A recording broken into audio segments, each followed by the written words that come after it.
মিজানুর রহমান আজহারী।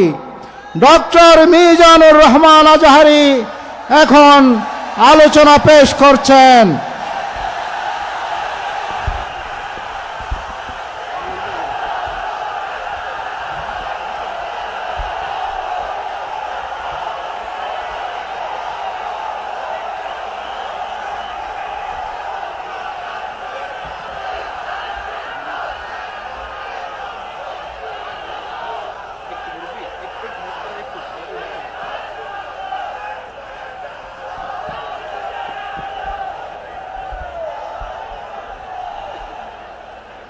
السلام عليكم ورحمة الله وبركاته. إن الحمد لله نحمده ونستعينه ونستغفره ونؤمن به ونتوكل عليه ونعوذ بالله من شرور أنفسنا ومن سيئات أعمالنا. من يهده الله فلا مضل له ومن يضلل فلا هادي له أي فلن تجد له وليا مرشدا. ونشهد أن لا إله إلا الله وحده لا شريك له هو الذي لا ضد له ولا ند له لا مثل له ولا مثيل له لا وزير له ولا كفيل له لا شبه له ولا شبيه له لا ولد له ولا والد له وهو الواحد الفرد الصمد لم يلد ولم يولد ولم يكن له كفوا أحد. ونشهد أن سيدنا ونبينا وحبيبنا وبشيرنا ونذيرنا وطبيبنا وطبيب قلوبنا وحبيبنا وحبيب ربنا محمدًا عبد الله ورسوله أرسله بالحق بشيرا ونذيرا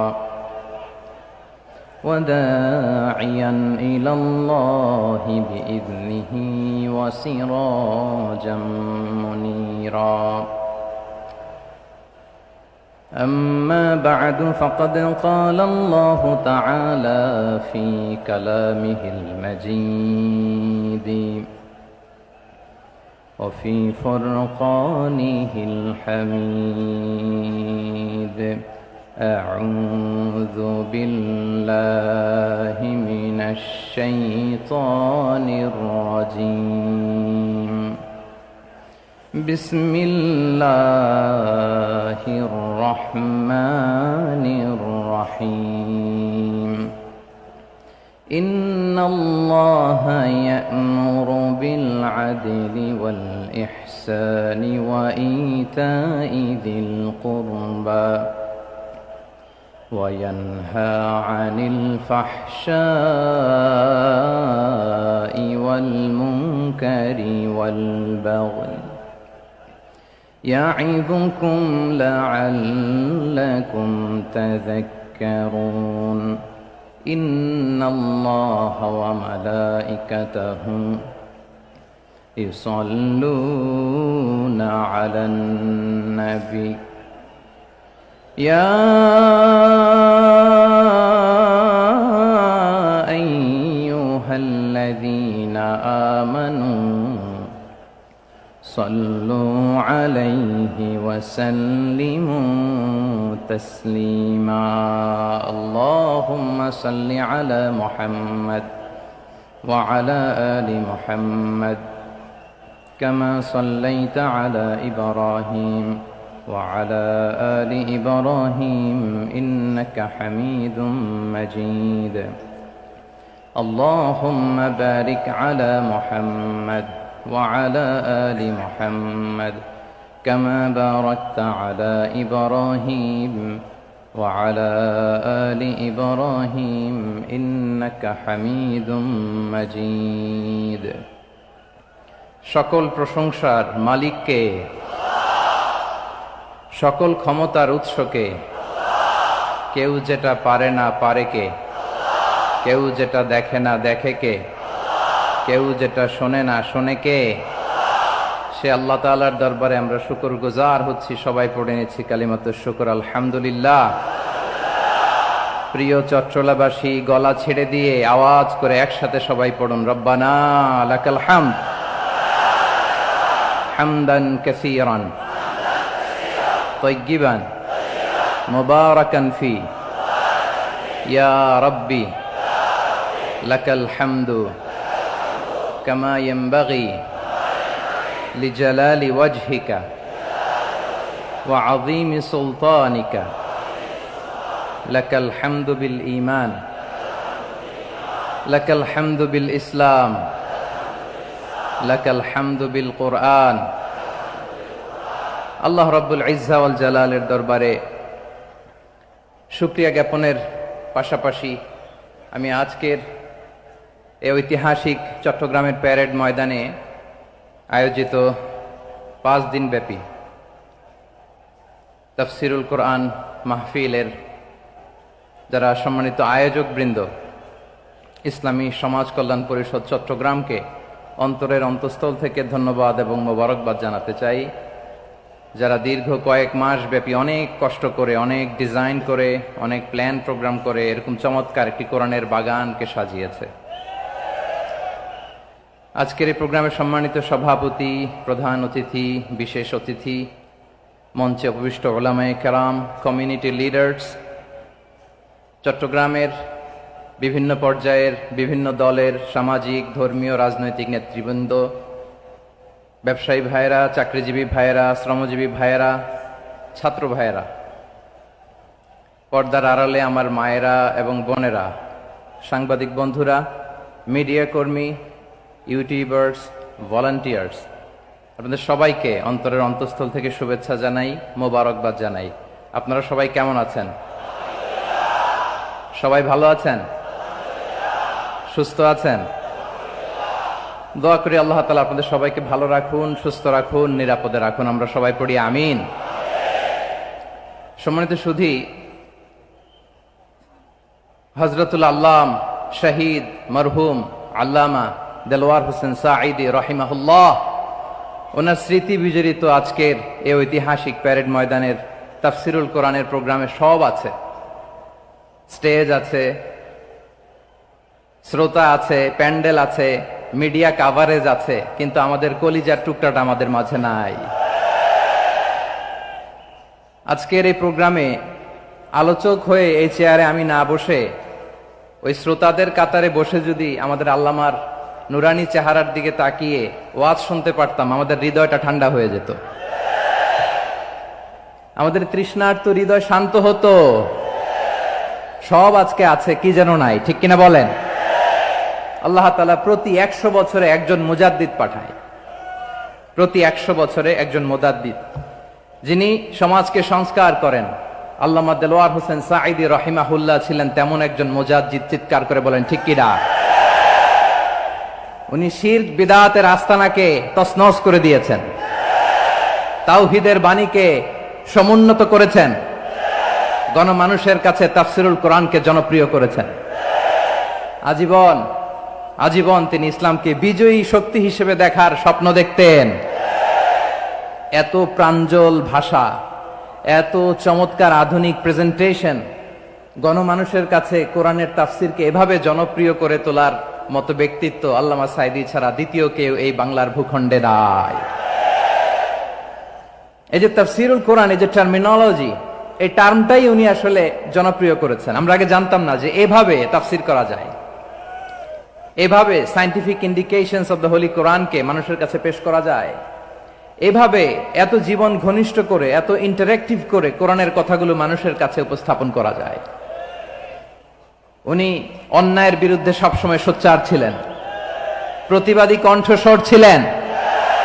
ওনার আলোচনা শুনলে দেহের রক্ত টকবক করে ফুটতে থাকতো। আল্লাহু আকবার, আল্লাহু আকবার, আল্লাহু আকবার। He was a strong mouthpiece of Islamic revivalism. Islamic জাগরণের স্ট্রং মাউথপিস ছিলেন আল্লামা সাঈদী রাহিমাহুল্লাহ।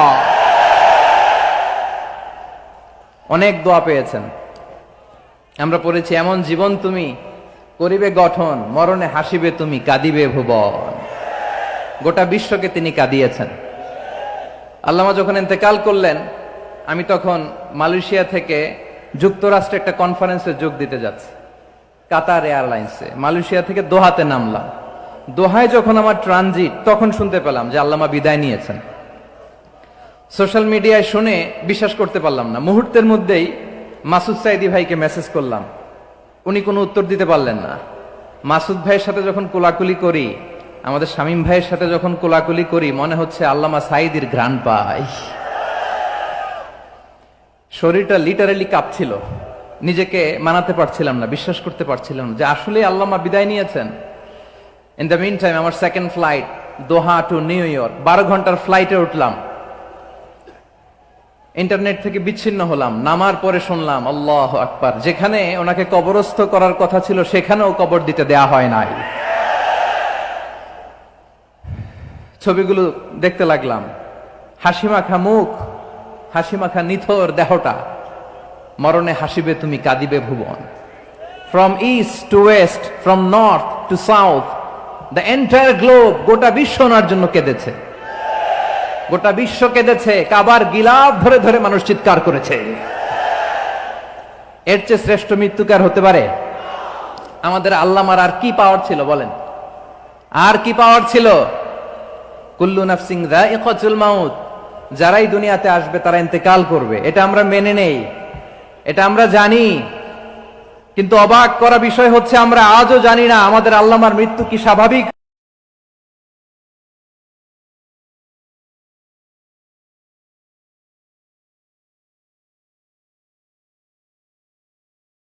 হয়ে।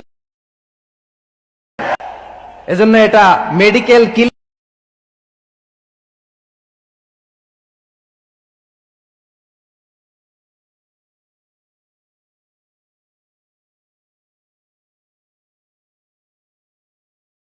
বাংলাদেশ আর পাবে না। আমাদের জন্মের পর থেকে এরকম চমৎকার সময় আমরা পাই নাই। এটাই আসল সময়। আমরা ইন্টারিম গভর্নমেন্টের কাছে দাবি জানাই, উচ্চতর তদন্ত কমিটি করে এটা কি হত্যাকাণ্ড ছিল নাকি স্বাভাবিক মৃত্যু ছিল, এই রিপোর্ট গণমানুষের কাছে প্রচার করে জানাতে হবে। এই দাবির সাথে কি সবাই আপনারা একমত? কারা কারা একমত হাত তুলে দেখান।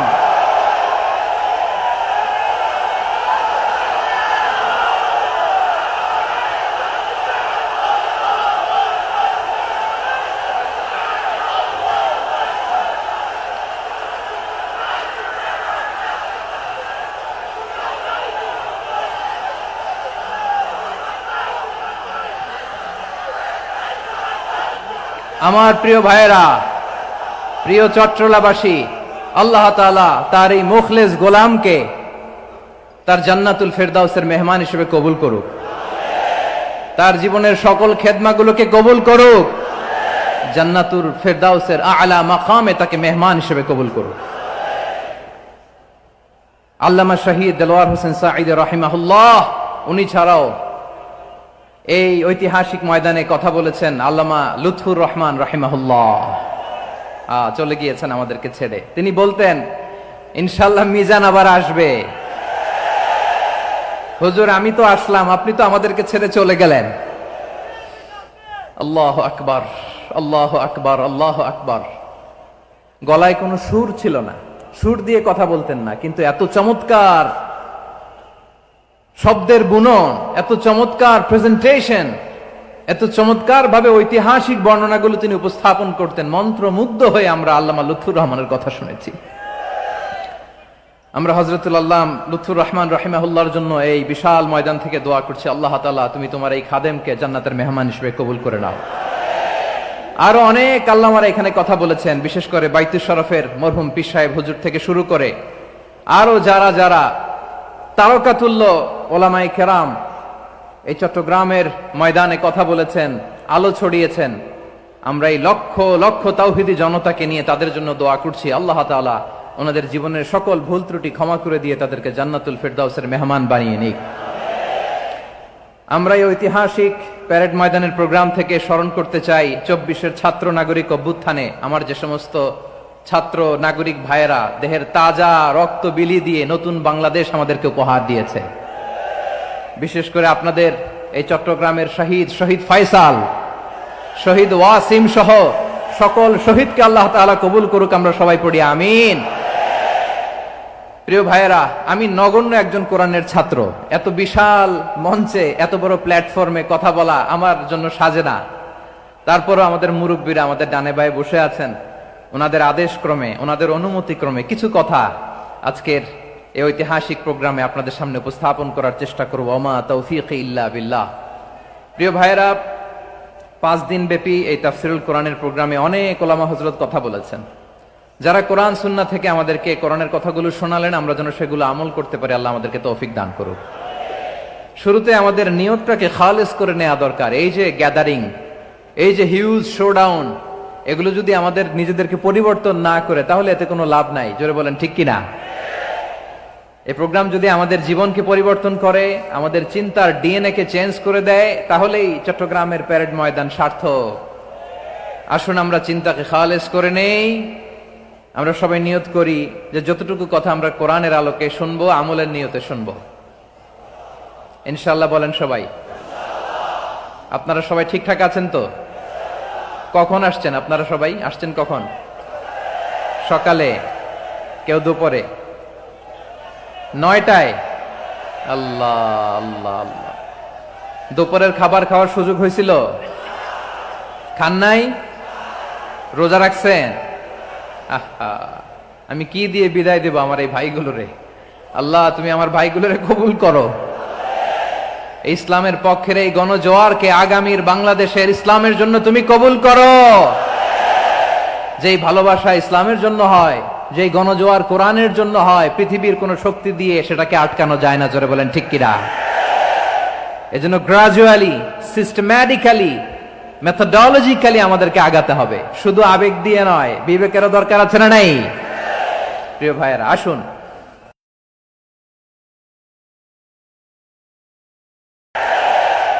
এজন্য গ্রাজুয়ালি, সিস্টেম্যাটিক্যালি, মেথোডোলজিক্যালি আমাদেরকে আগাতে হবে, শুধু আবেগ দিয়ে নয়। বিবেকেরও দরকার আছে না নাই? প্রিয় ভাইয়েরা, আসুন আমাদের কথা অনেক আমরা উপস্থাপন করবার চেষ্টা করব ইনশাআল্লাহ। আমার খুতবার শুরুতেই আপনারা মোটামুটি আন্দাজ করে ফেলেছেন যে আমি কি নিয়ে আলোচনা করব, কারণ যে আয়াতটি আমি তেলাওয়াত করেছি এই আয়াতটি প্রায়শই এই ভূখণ্ডে, এই বাংলাদেশে জুমার দিনে খতিব সাহেবরা দ্বিতীয় খুতবা শেষের দিকে পড়ে না? কি কমন পড়ছে? ইন্নাল্লাহা ইয়া'মুরু বিল আদলি ওয়াল ইহসান ওয়া ইতা'i যিল কুরবা ওয়া ইয়ানহা আনিল ফাহশাই ওয়াল মুনকারি ওয়াল বাগি ইয়া'iদুকুম লাআল্লাকুম তাযাক্কারুন। মুখস্থ আছে না সবার? আসুন আমরা এই আয়াতের সরল অর্থ, এর মর্মবাণী, এর সংক্ষিপ্ত তাফসীর সবাই মিলে আজকের এই প্রোগ্রাম থেকে উদ্ধার করার চেষ্টা করি। আপনারা মনোযোগী আছেন তো? ইনশাআল্লাহ। এই আয়াতটা অনেক কম্প্রিহেন্সিভ একটা আয়াত। সাইয়েদনা আব্দুল্লাহ ইবনে মাসউদ রাদিয়াল্লাহু তাআলা আনহু উনি বলেছেন, ইন্নাহা মিন আজমাই আয়াতিল কুরআন। এটা কোরআনের সবচেয়ে জামে মানে আয়াত। যদিও ছোট্ট আয়াত, অল্প কিছু কথামালা, কিন্তু তিনি বলতেন এটা কোরআনের সবচাইতে জামে মানে সবচেয়ে কম্প্রিহেন্সিভ একটা আয়াত, যেখানে কথা কম, শব্দ কম, কিন্তু এটার দোতনা, এটার আবেদন, এটার মিনিং অনেক বেশি। সুবহানাল্লাহ। এই আয়াতে আল্লাহ তাআলা বেসিক্যালি আমাদেরকে 3টা বিষয়ে আদেশ করেছেন আর 3টা বিষয়ে বারণ করেছেন, মানে নিষেধ করেছেন। আওয়াজ করে বলুন, আদেশ করেছেন কয়টা? প্রিয় চট্টলার ভাইয়েরা, আমার মতো এই যে 3 আঙ্গুল উঁচু করে বলেন, আদেশ করেছেন কয়টা? আবার নিষেধও কয়টা? মানবো তো আমরা ইনশাআল্লাহ? বলেন সবাই। 3 do's and 3 don'ts, do's and don'ts, তিনটা আদেশ তিনটা নিষেধ। এই তিনটা আদেশ আর তিনটা নিষেধের ভেতরে আল্লাহ তাআলা গোটা ইসলামী শরিয়ার মূল নির্যাসকে ঢুকিয়ে দিয়েছেন। সুবহানাল্লাহ। এই ছোট্ট একটা আয়াতে গোটা ইসলামী শরিয়ার the gist, the cream of the creams, গোটা ইসলামী শরিয়ার মূল নির্যাসকে আল্লাহ ঢুকিয়ে দিয়েছেন। তিনটা আদেশ আর তিনটা নিষেধ। আসুন আমরা সরাসরি কোরআন থেকে শুনি, সবাই পড়ুন। আউযু বিল্লাহি মিনাশ শাইতানির রাজীম। বিসমিল্লাহির রহমানির রহিম।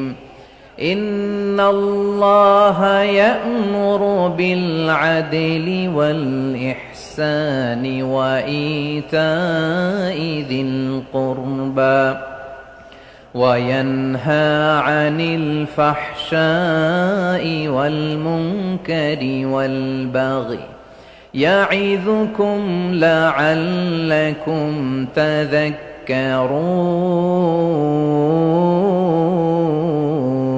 তাযাক্কারুন। আল্লাহ তাআলা ইরশাদ করছেন, ইন্নাল্লাহা ইয়া'মুরু বিল আদলি ওয়াল ইহসান, নিশ্চয় আল্লাহ তাআলা তোমাদেরকে ন্যায় বিচারের আদেশ দেন, সদাচরণের আদেশ দেন, নিকটাত্মীয়দেরকে দানের আদেশ দেন। আদেশ কয়টা? আওয়াজ করে সবাই বলুন তো কয়টা? নিশ্চয় আল্লাহ তাআলা তোমাদেরকে ন্যায় বিচারের আদেশ দেন,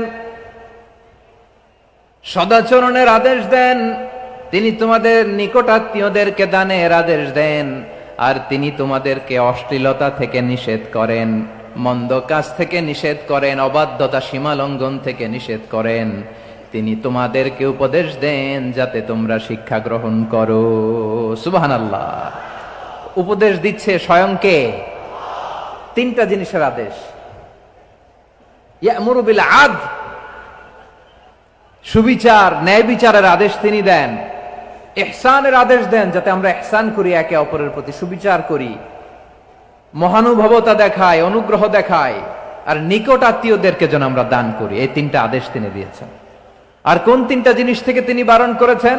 অশ্লীলতা, ফাহশা, মুনকার, মানে সব মন্দ আর অসৎ কাজ, এগুলো থেকে তিনি আমাদেরকে বারণ করেন। ওয়াল বাগি, অবাধ্যতা, সীমা লঙ্ঘন, এই তিনটা কাজ থেকে তিনি আমাদেরকে বারণ করেন। তিনি আমাদেরকে উপদেশ দেন, স্বয়ং আল্লাহ তাআলা আমাদেরকে উপদেশ দেন যাতে করে আমরা শিক্ষা গ্রহণ করি। সুবহানাল্লাহ পড়ে। তাহলে আসুন আমরা ধরে ধরে একটা একটা করে সামনের দিকে আগাই। আল্লাহ তাআলা প্রথমে আমাদেরকে আদেশ দিয়েছেন আদালের। ইন্নাল্লাহা ইয়া'মুরু বিল আদল। আওয়াজ করে বলুন আল আদাল। সবাই পড়ুন আল আদাল। আমরা উর্দু জানি, হিন্দি জানি, অনেকে ইংরেজিও জানি, কিন্তু আরবি শব্দগুলো আমাদের মুখ দিয়ে বেরোতে চায় না। আওয়াজ করে বলুন আল আদাল। মাশাআল্লাহ। ইন্নাল্লাহা ইয়া'মুরু বিল আদল। আল্লাহ তাআলা আমাদেরকে আদলের আদেশ দেন। আদল অনেকে না বুঝলেও আদালত শব্দটা বুঝবেন। আদালত, আদালত, আদালত বুঝেন না? যেখানে বিচার কার্যের ফয়সালা করা হয়, কোর্ট কাচারি আদালত, এটা তো ভেরি কমন। এটা শুনছেন না সবাই? আদালত, যেখানে ন্যায় বিচার হবে, সুশাসন হবে। কিন্তু ভাগ্যের কি নির্মম পরিহাস, ওখান থেকে মিথ্যা সাক্ষী দিয়ে মনমতো রায় দিয়ে দেয়া হয়। এগুলোর পরিবর্তন হওয়ার দরকার আছে না নাই? প্রিয় ভাইয়েরা, আদালত, আল আদল, ইংরেজিতে বলে জাস্টিস, ন্যায় বিচার, সুবিচার, সুশাসন, জাস্টিস, আল আদল, সব জায়গায় এই জাস্টিস থাকা দরকার। Justice should be prevailed in the society. The mission of all prophet was to uphold the justice. সব নবীর মিশন ছিল এই জাস্টিসকে, আদালকে, সুশাসন আর সুবিচারকে নিশ্চিত করা। পড়েন সুবহানাল্লাহ। And the core message of every divine scripture was to uphold justice. পৃথিবীর সব আসমানি কিতাবের মূল শিক্ষা ছিল এই জাস্টিসকে সমাজে এনশিওর করা, সুবিচার, সুশাসনকে এনশিওর করা। তাহলে প্রিয় ভাইরা, আমরা বুঝতে পারলাম আল আদল শব্দের মানে হচ্ছে ইনসাফ বা সুবিচার বা ন্যায় বিচার। এটা হচ্ছে একটা general meaning, very general meaning. আপনি যদি ইন ডেপথ বুঝতে চান, আরো ভেতরে যান, তাহলে আদল মানে হচ্ছে সমন্বয়, আদল মানে হচ্ছে ভারসাম্য, ব্যালেন্স। আদল মানে হচ্ছে মধ্যম পন্থা। সুবহানাল্লাহ পড়েন। কারণ সব সময় সমান সমান হইলেই সুবিচার হয় না। কথা কি বুঝতেছেন? ইসলামের দ্য কনসেপ্ট অফ আদল, এটা এমন আদল, এটা সব সময় সমান সমান নয়। যখন সমান সমান দেয়া দরকার, ইসলাম সমান সমান দেয়। যখন ব্যালেন্স করা দরকার, চেক এন্ড ব্যালেন্স, সমন্বয়, ভারসাম্য করা দরকার, তখন ইসলাম ভারসাম্য করে দেয়। এটার নাম আদল। সুবহানাল্লাহ। সহজ করে আপনাদেরকে বুঝাই। যেমন ধরুন, একটা পরিবারের 3 জন সদস্য, স্বামী, স্ত্রী আর সন্তান। তাদের সকালবেলার ব্রেকফাস্টে স্বামীর, সকালের নাস্তায় স্বামীর 3টা রুটি লাগে, স্ত্রীর 2টা লাগে, আর সন্তানের 1টা রুটি লাগে। এখন আমি যদি সমান সমান করে আদল করতে চাই, সবাইকে যদি 3টা করে রুটি দেই, তাহলে স্বামী বেচারার জন্য ঠিক আছে, কি বলেন? কথা কি বুঝতেছেন না কষ্ট হয়ে যাচ্ছে? যদি সমান সমানের নিয়মে আগাই, তাহলে 3টা করে যদি রুটি দেই, স্বামীর জন্য ওকে, কিন্তু স্ত্রীর জন্য 1টা বেশি হয়ে যায়। আর সন্তানের জন্য কয়টা বেশি হয়? আচ্ছা, এই তো বুঝতেছেন, মাশাআল্লাহ। আচ্ছা, 2টা করে যদি সবাই দেই সমান সমান নীতিতে, তাহলে স্ত্রীর জন্য, স্ত্রী বেচারির জন্য ঠিক আছে, কিন্তু স্বামীর কয়টা কম পড়ে? আর সন্তানের বেশি হয়ে যায় কয়টা? আচ্ছা, সমান সমান নীতিতে সবাইকে যদি সকালের নাস্তার জন্য 1টা করে পরে কয়টা? 2টা। কথা কি বুঝতেছেন? আর আমি স্বামীর কম পরে কয়টা? 2টা। কথা কি বুঝতেছেন? আর আমি যদি স্বামীকে দেই 3টা, স্ত্রীকে দেই 2টা, আর সন্তানকে দেই 1টা, তাহলে কারো অপচয় হবে না। যার যতটুকু দরকার ঠিক ততটুকুই কাজে লাগবে। চিল্লায় বলেন ঠিক কিনা? এটাই হচ্ছে ইসলামের আদল, যেখানে যার যতটুকু দরকার তাকে সেখানে ঠিক ততটুকু দিয়ে দেওয়ার নামই হচ্ছে আদল। চিল্লায় পড়েন আল্লাহু আকবার। রব্বুল আলামিন বলেন, ইউসিকুমুল্লাহু ফি আওলাদিকুম লিযযাকারি মিসলু হাযযিল উনসায়াইন। আল্লাহ তোমাদেরকে ওসিয়ত করেন, তোমাদেরকে আদেশ দেন, উত্তরাধিকার সম্পদ যখন বন্টন হবে, ছেলেরা যতটুকু পাবে, মেয়ে পাবে তার অর্ধেক। সুবহানাল্লাহ বলেন। দেখেন, ছেলে যদ্দূর, মেয়ে অর্ধেক। ছেলে ডবল পাবে। আপাত দৃষ্টিতে মনে হয় এখানে অবিচার হয়েছে, কিন্তু আসলে কি অবিচার হয়েছে? আপনি বিয়ের ক্ষেত্রে যান, ওইখানে আবার ছেলে মোহরানা দেয়, মেয়ে সেখানে মোহরানা পায়। তাহলে চেক এন্ড ব্যালেন্স, ভারসাম্য, ব্যালেন্স, মধ্যম পন্থা এখানে আছে না নাই? এটাই হচ্ছে ইসলামের আদল। আল্লাহ তাআলা এই আদলের আদেশ দিয়েছেন, সুবিচার, ন্যায় বিচার, সুশাসন এবং ভারসাম্যের আদেশ দিয়েছেন। প্রিয় ভাইয়েরা, একটি শান্তিময় সমাজ, একটা সমৃদ্ধ সমাজ, একটা মানবিক সমাজ যদি আমরা পেতে চাই, এই আয়াতের মধ্যে যতগুলো পয়েন্ট আছে সবগুলোর বাস্তবায়ন লাগবে। কথা বুঝতে পেরেছেন? বলেন, আওয়াজ করে বলেন, আমরা একটা শান্তির সমাজ চাই কি চাই না? আমরা একটা সমৃদ্ধ বাংলাদেশ চাই কি চাই না? আমরা একটা মানবিক বাংলাদেশ চাই কি চাই না? এই আয়াতে আল্লাহ তাআলা একটা মানবিক সমাজের রূপরেখা টেনেছেন। তার প্রথম কথা হচ্ছে, ইন্নাল্লাহা ইয়ামুরু বিল আদল। আল্লাহ তাআলা তোমাদেরকে আদলের নির্দেশনা দেয়, সুবিচার, সুশাসনের নির্দেশনা দেয়। যে সমাজে আদল থাকে না, সেই সমাজে জুলুম মানুষের ঘাড়ে চেপে বসে। আদলের বিপরীত হচ্ছে জুলুম। আদলের বিপরীত কি? জুলুম বা জাওর, অত্যাচার, অবিচার, বৈষম্য। এই যে বৈষম্য বিরোধী ছাত্র আন্দোলন কেমন পড়ছে? এই যে একজন সমন্বয়ক তো দেখা করলো আমার সাথে। জুলুম মানে হচ্ছে বৈষম্য। বৈষম্যের স্থান ইসলামে নাই, অবিচারের স্থান ইসলামে নাই, জুলুমের স্থান ইসলামে নাই। আল্লাহ তাআলা বলেন যে আমি জুলুমকে নিজের জন্য হারাম করেছি এবং তোমাদের জন্য হারাম করেছি। বিশ্বনবী ফরমান, আল্লাহ তাআলা বলেন হাদিসে কুদসিতে, ইয়া ইবাদি ইন্নী হারামতুয যুলমা আলা নাফসি ওয়া জাআলতুহু বাইনাকুম মুহাররামান ফালা তাযালামু। আমার গোলামেরা শোনো, নিশ্চয় আমি আল্লাহ তাআলা জুলুমকে আমি আমার উপরে হারাম করেছি, অনুরূপভাবে জুলুম করাকে তোমাদের উপরেও হারাম করেছি। ফলে ফালা তাযালামু, তোমরা একে অপরের সাথে জুলুম করো না। নির্দেশনাটা কার? খবরদার, জুলুমের সাথে আমাদের কোনো সম্পর্ক নাই। আল্লাহ তাআলা আদলের আদেশ দিয়েছেন, আদালতের আদেশ দিয়েছেন, সুশাসনের, ন্যায় বিচারের আদেশ দিয়েছেন। ইন্নাল্লাহা ইয়ামুরু বিল আদল, আমাদেরকে আদল প্রতিষ্ঠা করতে হবে। জুলুমের সাথে ইসলামের কোনো সম্পর্ক নাই। আল্লাহ তাআলা জালিমদের জন্য কঠিন শাস্তি প্রস্তুত করে রেখেছেন। যারা এই আদলকে ভুলুণ্ঠিত করে জুলুমের রাস্তায় হাঁটতে চায়, তাদের প্রাপ্য কিয়ামতের ময়দানে বুঝিয়ে দিবে কে? আল্লাহ তাআলা তাদের প্রাপ্যকে বুঝিয়ে দিবেন। এজন্য বিশ্বনবী বলে, খবরদার, তোমরা ইনসাফ করবে, আদল করবে, জুলুম করবে না। আয-যুলমু যুলুমাতুন ইয়াউমাল কিয়ামা, জুলুম কিয়ামতের দিন অন্ধকার হয়ে জালিমের ঘাড়ে চেপে বসবে। আবার বিশ্বনবী বলতেন, ইত্তাকি দাওয়াতাল মাজলুম, খবরদার, তোমরা মজলুমের কান্নাকে ভয় করো। ফাইন্নাহু লাইসা বাইনাহু ওয়া বাইনাল্লাহি হিজাব, কেননা মজলুমের কান্নার মাঝে আর আল্লাহর আরশের মাঝে কোনো পর্দা থাকে না। বিশ্বাস হয়? এই কথা বিশ্বাস হয়? এর জলজ্যান্ত প্রমাণ তো আমরা নিজেরাই দেখলাম। হ্যাঁ, মজলুমের কান্না ফুলে ফেপে মহিরুহ হয়ে পাহাড়ের মতো হয়ে বিস্ফোরিত হয়ে জালিমের মসনদকে ছারখার করে দিয়েছে। এর প্রমাণ তো আমরা নিজেরাই তো দেখলাম। জালিমের পরিণতি কি হয় আমরা জীবদ্দশাই তো দেখলাম। এমনও কোন জুলুম নাই যে হয় নাই, ঠিক কিনা বলেন? আহারে জুলুম, আহারে জুলুম।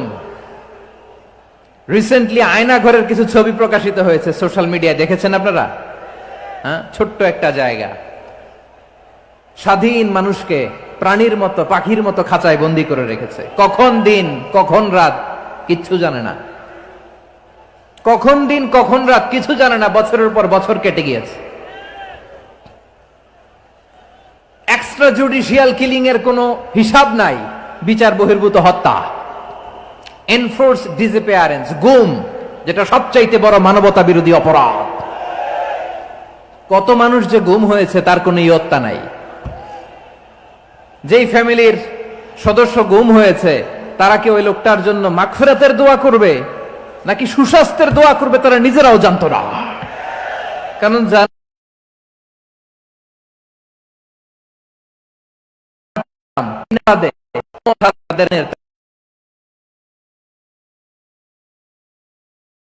তারুণ্যের, তাদের যৌবনের 15 বছর 16 বছর 17 বছর নাই। 6 মাস বয়সের ছোট বাচ্চাকে রেখে জেলে গেছে। 6 মাসের মেয়ে বেরোয় দেখে মেয়ের বয়স 17 বছর। মেয়ে বাবারে চিনে না, বাবা মেয়েরে চিনে না।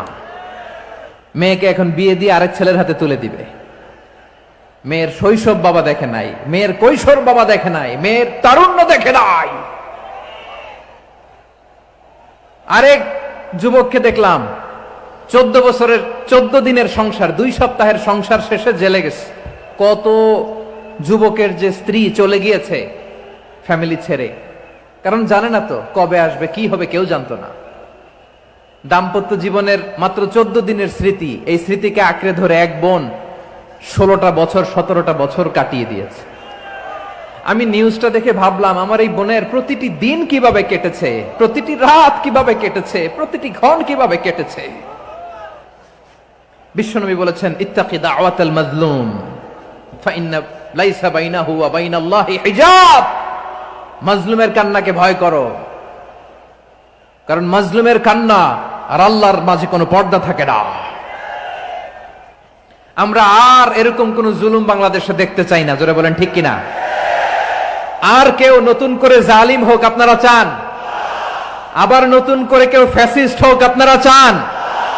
এক দল আরেক দলকে নিশ্চিহ্ন করার রাজনীতিতে মেতে উঠুক এটা আপনারা চান? আমরা বাংলাদেশকে আদল দিয়ে সাজাতে চাই। আমরা এই 56,000 বর্গ মাইলের প্রতিটা ইঞ্চি মাটিকে কোরআনের আইন দিয়ে সাজাতে চাই। রাজি আছেন আপনারা? কারা কারা রাজি দেখান হাত তুলে আল্লাহকে।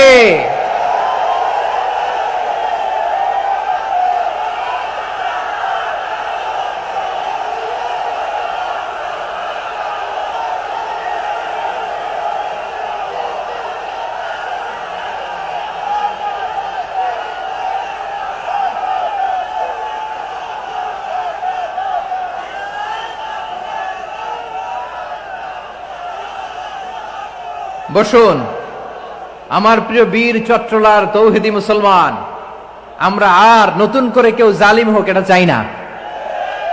নতুন করে আবার কেউ ফ্যাসিস্ট হোক আমরা চাই না। এক দল আরেক দলকে নিশ্চিহ্ন করার রাজনীতি করুক আমরা চাই না। আমরা সুশাসনের বাংলাদেশ চাই। আমরা মানবিক বাংলাদেশ চাই। আমরা একটা সমৃদ্ধ বাংলাদেশ চাই। আমরা বিশ্বের বুকে সম্মান নিয়ে মাথা উঁচু করে দাঁড়াতে চাই, ঠিক কিনা বলেন? আল্লাহ বললেন, এটা যদি তোমরা চাও, একটা সমৃদ্ধ সমাজ যদি বিনির্মাণ করতে চাও, মানবিক সমাজ যদি বিনির্মাণ করতে চাও, আমি তোমাদেরকে সেজন্য প্রথমে আদালতের নির্দেশ দিলাম। ইন্নাল্লাহা ইয়া'মুরু বিল আদল, নিশ্চয় আল্লাহ তাআলা তোমাদের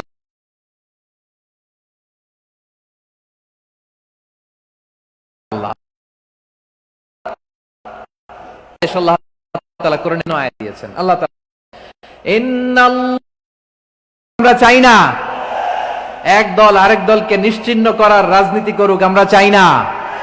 আমরা সুশাসনের বাংলাদেশ চাই।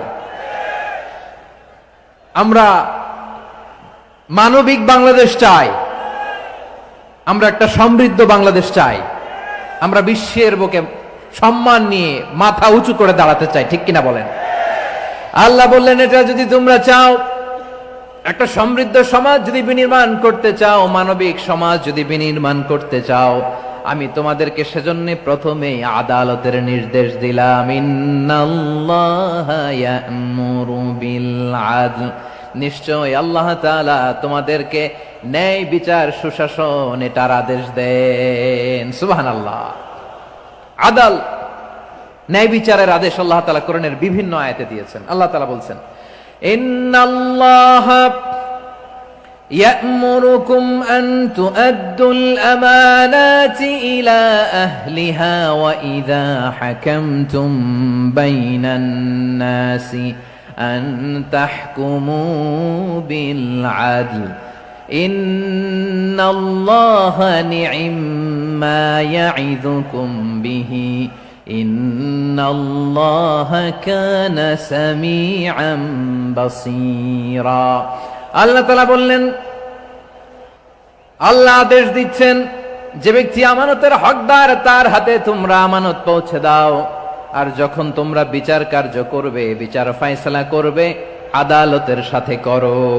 সুবহানাল্লাহ বলেন। ওয়া ইযা হাকামতুম বাইনান নাসি আন তাহকুমু বিল আদল, আদালতের সাথে করবা।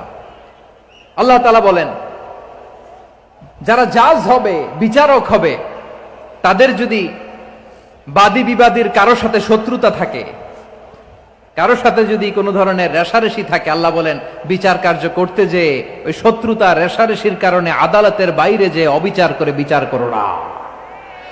ওয়ালা ইয়াজরিমান্নাকুম শানাআনু কওমিন আলা আল্লা তা'দিলু ই'দিলু হুয়া আকরাবু লিত্তাকওয়া ওয়াত্তাকুল্লাহা ইন্নাল্লাহা খাবীরুম বিমা তা'মালুন। খবরদার কোন জাতির প্রতি, কোন গোষ্ঠীর প্রতি, কোন গোত্রের প্রতি আক্রোশ যেন তোমাদেরকে ন্যায় বিচার থেকে দূরে সরিয়ে না দেয়, বরং আমি আল্লাহর আদেশ হলো ই'দিলু, তোমরা আদল করো, ন্যায় বিচার করো, সুবিচার করো, সুশাসন প্রতিষ্ঠা করো। হুয়া আকরাবু লিত্তাকওয়া, এটাই তাকওয়ার সবচেয়ে কাছাকাছি। সুবহানাল্লাহ বলেন। কোরআনের বিভিন্ন আয়াতে আল্লাহ তাআলা স্পেসিফিকলি ধরে ধরে বিচার করার সময় আমরা যেন আদল করি সেটা বলেছেন। কোরআনের কোন কোন জায়গায় আল্লাহ তাআলা এই আল আদল শব্দটা ব্যবহার করেছেন। আবার একই জিনিস ইনসাফ, সুবিচার, সুশাসন, ন্যায় বিচার, ন্যায় পরায়ণতা বুঝাতে আল্লাহ তাআলা কখনো কখনো আল কিসত শব্দটা ব্যবহার করেছেন। আওয়াজ করে সবাই বলুন আল কিসত। প্রিয় ভাইরা, সবাই আওয়াজ করে আমার সাথে সাথে বলুন আল কিসত। আল্লাহ তাআলা বলেন, ওয়া ইন হাকামতা ফাহকুম বাইনাহুম বিল কিসতি ইন্নাল্লাহা ইউহিব্বুল মুকসিতিন। যখন তুমি বিচার করবে, বিশ্বনবীকে উদ্দেশ্য করে অ্যাড্রেস করে বললেন, নবী হে, ইহুদিরা কোনো বিষয়ে মীমাংসার জন্য যদি আপনার দরবারে আসে, যদি বিচার করতে হয়, খবরদার অবিচার করবেন না। ফয়সালা যেটা করবেন কিসতের সাথে করবেন, ন্যায় পরায়ণতার সাথে করবেন, কারণ ইন্নাল্লাহা ইউহিব্বুল মুকসিতিন, নিশ্চয় আল্লাহ রাব্বুল ইজ্জাত ন্যায় পরায়ণশীলদেরকে বড্ড ভালোবাসেন। সুবহানাল্লাহ বলেন। ন্যায় পরায়ণ লোকদেরকে আল্লাহ তাআলা বড্ড ভালোবাসেন। অন্য আয়াতে আল্লাহ তাআলা বলছেন, وَنَضَعُ الْمَوَازِينَ الْقِسْطَ لِيَوْمِ الْقِيَامَةِ فَلَا تُظْلَمُ نَفْسٌ شَيْئًا। আমি কিয়ামতের দিন ন্যায় পরায়ণতার মানদণ্ড স্থাপন করব, যেটাকে আমরা মিজানের পাল্লা বলি। আল্লাহ বলেন ন্যায় বিচারের মানদণ্ড কিয়ামতের ময়দানে আমি আল্লাহ স্থাপন করব। সেদিন কারো প্রতি বিন্দু পরিমাণ, এক চুল পরিমাণ অবিচার করা হবে না, কোনো অবিচার করা হবে না। সেদিন সুশাসন হবে, সুবিচার হবে, ন্যায় পরায়ণতার সাথে বিচার হবে। আওয়াজ করে পড়েন আল্লাহু আকবার। তাহলে প্রিয় ভাইরা, যে তিনটি বিষয়ে আল্লাহ তাআলা আমাদেরকে আদেশ দিয়েছেন, তার প্রথমটা হচ্ছে আদালত, ইনসাফ, সুবিচার, ন্যায় বিচার। এটা আমরা চাই কি চাই না? বিশ্বনবী ন্যায় বিচার, ন্যায় পরায়ণতা, সুশাসন প্রতিষ্ঠিত করেন কি করেন নাই? আপনারা বিশ্বনবীর সিরাত যারা পড়েছেন, আপনি দেখবেন বিশ্বনবীর সিরাতের পরতে পরতে, বাকে বাকে, সিরাতের বাকে বাকে এই আদালতের নমুনা মেলে। সুবহানাল্লাহ বলেন। ছোট্ট একটা নমুনা রাসূল সাল্লাল্লাহু আলাইহি ওয়াসাল্লামের আসসিরা আল আতরা থেকে ছোট্ট একটা নমুনা আপনাদের খেদমতে এখানে উপস্থাপন করি। বিশ্বনবী সাল্লাল্লাহু আলাইহি ওয়াসাল্লাম মক্কা বিজয় করলেন ৮ম হিজরিতে। মক্কা বিজয় শেষে তিনি কয়েক সপ্তাহ মক্কাতে অবস্থান করলেন। ইন দ্য মিন টাইম মক্কার একটা ভেরি প্রেস্টিজিয়াস এন্ড ডিগনিফাইড ফ্যামিলির নারী চুরিতে ধরা পড়ল। কিসে ধরা পড়ল? সবাই বলেন কিসে? আমাদের সমাজে আসেনি এটা? আছে? ছোট না বড়? হ্যাঁ, হিসাব করে শেষ করা যায় না। ৩.৫ লাখ কোটি টাকা নাই উন্নয়ন প্রকল্পের নামে। উন্নয়ন প্রকল্পের নামে ৩.৫ লাখ কোটি টাকা নাই। ৩.৫ লাখ কোটি টাকা লিখতে পারবেন আপনি? এক টানে লিখতে পারবেন? বুঝতেছেন কত বড় সংখ্যা? হ্যাঁ, বনু মাখজুমিয়া গোত্রের এক নারী মক্কায় চুরিতে ধরা পড়ল। বলেন তো চুরি করলে বিধান কি? কি কাটতে হবে? চুরির বিধান হলো হাত কেটে দাও, তাও সেটা গোপনে নয়, প্রকাশ্যে জনসম্মুখে হাত কেটে দাও। বনু মাখজুমিয়া গোত্রের নারী যখন চুরিতে ধরা পড়লো, সাহাবারা চিন্তায় পড়ে গেলেন। সবেমাত্র মক্কার লোকেরা কালিমা পড়ে মুসলমান হয়েছে, ইসলামের আইন কানুন তেমন জানে না, ইসলামী শরিয়ার সাথে বেশি পরিচিত নয়। এখন যদি বিশ্বনবী চুরির যেই বিধান এটা যদি কায়েম করে হাত যদি কেটে দেয়, না জানি মক্কার লোকেরা আবার বিগড়ে যায়, না জানি মক্কার লোকেরা আবার মুরতাদ হয়ে যায়, না জানি মক্কার লোকেরা ইসলাম থেকে দূরে সরে যায়। চলো চলো, সাহাবীরা মিলে পরামর্শ করলেন, চলো বিশ্বনবীর কাছে যে বলি, ও নবী, শুধু কেবলমাত্র একমাত্র এই নারীর জন্য চুরির হাত কাটার বিধানটা আপনি একটু থামিয়ে দেন। চুরির হাত কাটার যে বিধান এইখানে একটু রহিত করে দেন, বাকিগুলা কইরেন মদিনাতে যে চলবে, কিন্তু মক্কায় এবারের জন্য মাফ করে দেন। কিন্তু কে বলবে? এই যে পরামর্শ, সাজেশন, এটা কে দিবে বিশ্বনবীর কাছে? সাহাবারা চিন্তায় পড়ে গেলেন। আল্লাহর নবীর সামনে দাঁড়িয়ে আল্লাহর দেয়া হুদুদ, আল্লাহর দেয়া বিধান থামিয়ে দেওয়া, মাফ করে দেওয়া, এই কথা বিশ্বনবীর সামনে বলার সাহস তো কেউ রাখে না। কেউ কেউ বলল, বিশ্বনবীর পালক পুত্র যায়েদ বিন হারেসার সন্তান উসামারে বিশ্বনবী নাতির মতো আদর করে, বড্ড বেশি ভালোবাসে উসামারে। এজন্য সাহাবারা উসামাকে বলতো হিব্বু রাসূলিল্লাহ, বিশ্বনবীর ভালোবাসা। কি বলতো? সাহাবীরা বললেন বিশ্বনবীর ভালোবাসা হিব্বু রাসূলিল্লাহ, উসামারে পাঠাও। উসামারে বিশ্বনবী নাতির মতো স্নেহ করে, মায়া করে, ভালোবাসে। আমরা পারবো না, উসামা পারবে। সবাই মিলে ফুলিয়ে ফুসিয়ে ওসামাকে, ছোট্ট ওসামাকে রাজি করালো। ওসামা, এমন এমন কথা যে তুমি বিশ্বনবীর কাছে বলতে হবে, পারবা নাকি? ওসামা বলে, পারবো।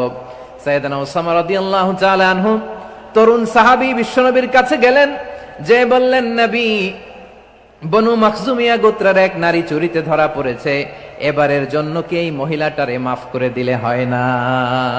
এবারের জন্য একটু ক্ষমা করা যায় না নবী? বিশ্বনবী বলেন, আতাশফাউ ফি হাদ্দিম মিন হুদুদিল্লাহ, তোমার এত বড় সাহস উসামা, তুমি আল্লাহর হাত, আল্লাহর দেয়া বিধান, এটার ব্যাপারে সুপারিশ করতে এসেছো? তোমরা কি জানো তোমাদের আগে যত কওম, যত গোত্র, যত জনপদ ধ্বংস হয়েছে তার কারণ ছিল তাদের মধ্যে গরিবরা অন্যায় করলে তারা বিচার করত, আর ধনীরা অন্যায় করলে তারা মাফ করে দিত। খবরদার, ওয়া আইমুল্লাহ লাউ আন্না ফাতিমাতা বিনতি মুহাম্মাদিন সারাকাত লাকাতা মুহাম্মাদুন ইয়াদাহা। বিশ্বনবী বললেন, আরে ওসামা, বানু মাখজুমিয়ার ওই প্রেস্টিজিয়াস এন্ড ডিগনিফাইড ফ্যামিলির মেয়ে তো দূর কি বাত, অনেক দূরের কথা। জেনে রেখো ওসামা, আমার কলিজার টুকরা নয়নের পুটুলি ফাতেমাও যদি মক্কার জমিনে আজকে এই চুরির দায়ে ধরা পড়তো, আমি বিশ্বনবী মুহাম্মদুর রাসূলুল্লাহ ধরে ফাতেমার ডান হাতটা কেটে দিতে এক বিলম্ব দেরি করতাম না। ইন্নাল্লাহা ইয়া'মুরু বিল আদল, আমাদেরকে জাস্টিস শিখায় পশ্চিমারা, আমাদেরকে ইনসাফ শিখায়, আমাদেরকে সুশাসন শিখায়। আর ইনসাফ, সুশাসন, ন্যায় বিচার, সুবিচার, জাস্টিস কারে বলে বিশ্বনবীর বায়োগ্রাফি থেকে জেনে নাও। এই ছিল বিষ্ণু ঈসা ইসলামের আদালতের নমুনা। আপনি যদি সাইয়েদনা ওমর ফারুকের জীবনের দিকে তাকান, এমন কঠোর, এমন বীর সেনানী ছিলেন। সাইয়েদনা ওমর ফারুক যদি রাস্তার এই মাথা দিয়ে হাঁটা শুরু করতেন, শয়তান ওমর ফারুককে দেখলে ওই রাস্তা রেখে দিয়ে অন্য রাস্তা দিয়ে হাঁটতো। সুবহানাল্লাহ। ওমর ফারুক রাদিয়াল্লাহু তাআলা আনহু কি পার্সোনালিটি ছিল, কি পার্সোনালিটি। আমাদের এলাকায় ছোট বাচ্চারা রাতে ভাত খেতে চায় না, আমার মেয়েটাও খেতে চায় না। এই এটা দিব, ওইটা দিব, আজকে মাহফিলে আসার সময় বলে দিছে লিস্ট করে এটা এটা আনতে হবে। তো ছোট্ট বাচ্চাদের অনেক বায়না থাকে, ওরা রাতে খেতে চায় না। তো মায়েরা বিভিন্ন ভয় দেখায়, এই বাঘ আসবে, বাঘ আসবে খাও, এই ভূত আসবে, ভূত আসবে খাও। আপনারা কি বলেন চট্টগ্রামে? কি আসবে? হ্যাঁ, ভূত, ভূত, ভূত আসবে, বাঘ আসবে, খাও খাও খাও, তাড়াতাড়ি খাও। তো বাচ্চারা এগুলো শুনে ভয়ে খেতে শুরু করে। মদিনার জমিনেও একই ঘটনা ঘটতো। মদিনার ছোট্ট ছোট্ট সোনামণিরা খেতে চাইতো না, তো মায়েরা বলতো, হা হুয়া ইয়াতি উমর, হা হুয়া ইয়াতি উমর, ওই যে উমর আসতেছে, উমর। ওমরে ফারুকের কথা শুনলেই বাচ্চারা একেবারে ঠান্ডা। সুবহানাল্লাহ পড়বেন না?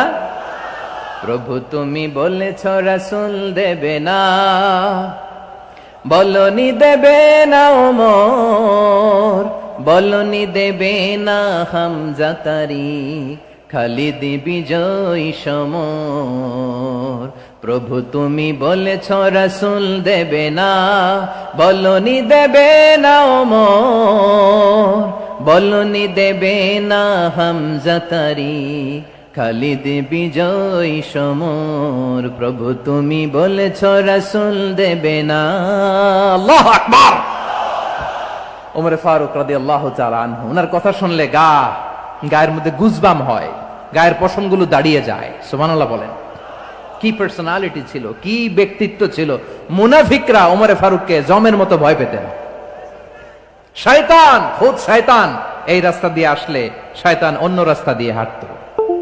ওমর ফারুক রাদিয়াল্লাহু তাআলা আনহুর জীবনে যদি দেখেন, তাহলে সেখানে আপনি আদালতের, ইনসাফের, সুশাসনের, জাস্টিসের নমুনা দেখতে পাবেন। কয়টা শুনবেন? সাইয়েদনা ওমর ফারুকের রাদিয়াল্লাহু তাআলা আনহুর সন্তান আব্দুর রহমান মিশরে মদ খেয়ে মদ্যপ অবস্থায় ধরা পড়েছে। মদ খাওয়ার কারণে, মদ যদি কেউ পান করে আর যদি প্রমাণিত হয়, তার বিচার হলো 80 বেত। আওয়াজ করে বলেন কয় বেত? বাংলাদেশেও তো এই আইন আছে নাকি? বাংলাদেশে আছে? হ্যাঁ, মদ খাইলে 80 বেত, এই আইন বাংলাদেশে চালু হোক। আমরা চাই কি চাই না? চাই সবাই। এজন্যই তো ইসলাম ভাল লাগে না। ইসলামকে ভাল লাগে না, ইসলামকে আউট করে রাখতে পারলেই তো এরকম বড় বড় বোতল খাওয়া যায়। একেবারে সহজ, পানির মতো সহজ, হিসাব একেবারে সহজ। ওমর ফারুক রাদিয়াল্লাহু তাআলা আনহুর ছেলে ভুল করে মদ পান করে ফেলেছিলেন। আব্দুর রহমান, ঘটনা ঘটেছে মিশরে। মিশরের গভর্নর তখন আমর ইবনে আস রাদিয়াল্লাহু তাআলা আনহু। আব্দুর রহমানের ভাই যে গভর্নরকে বলল, গভর্নর যদি একটু দয়া করেন, খলিফার ছেলে আমার ভাই আব্দুর রহমান মদ্যপ অবস্থায় ধরা পড়েছে, জনসম্মুখে যদি আপনি বেত্রাঘাত করেন আমাদের প্রেস্টিজ থাকে না, যদি 80 বেত আপনি মারেন আমার কোনো কথা নাই, কিন্তু ঘরের ভেতরে মারেন। আব্দুর রহমানের ভাইয়ের সুপারিশ শুনে সাইয়েদনা আমর ইবনুল আস রাদিয়াল্লাহু তাআলা আনহু রাজি হয়ে গেলেন। ঘরের ভেতরে লোক চক্ষুর আড়ালে 80 বেত তিনি মানলেন। কিন্তু ঘটনাক্রমে এই কথা লুকিয়ে লুকিয়ে ঘরের ভেতরে 80 বেত মারার কথা সাইয়েদনা ওমর ফারুক মদিনা থেকে জানতে পারলেন। মদিনা থেকে তিনি ফরমান জারি করলেন, এই বিচার যেমনটি আমর ইবনুল আস আদায় করেছে এটা প্রকৃতপক্ষে আদায় হয় নাই। আসো সবাই মদিনায় আসো, আমর ইবনুল আস মদিনায় আসো, আব্দুর রহমানও আসো, সবাই আসো, জনসম্মুখে এই বিচার কার্যকর করতে হবে।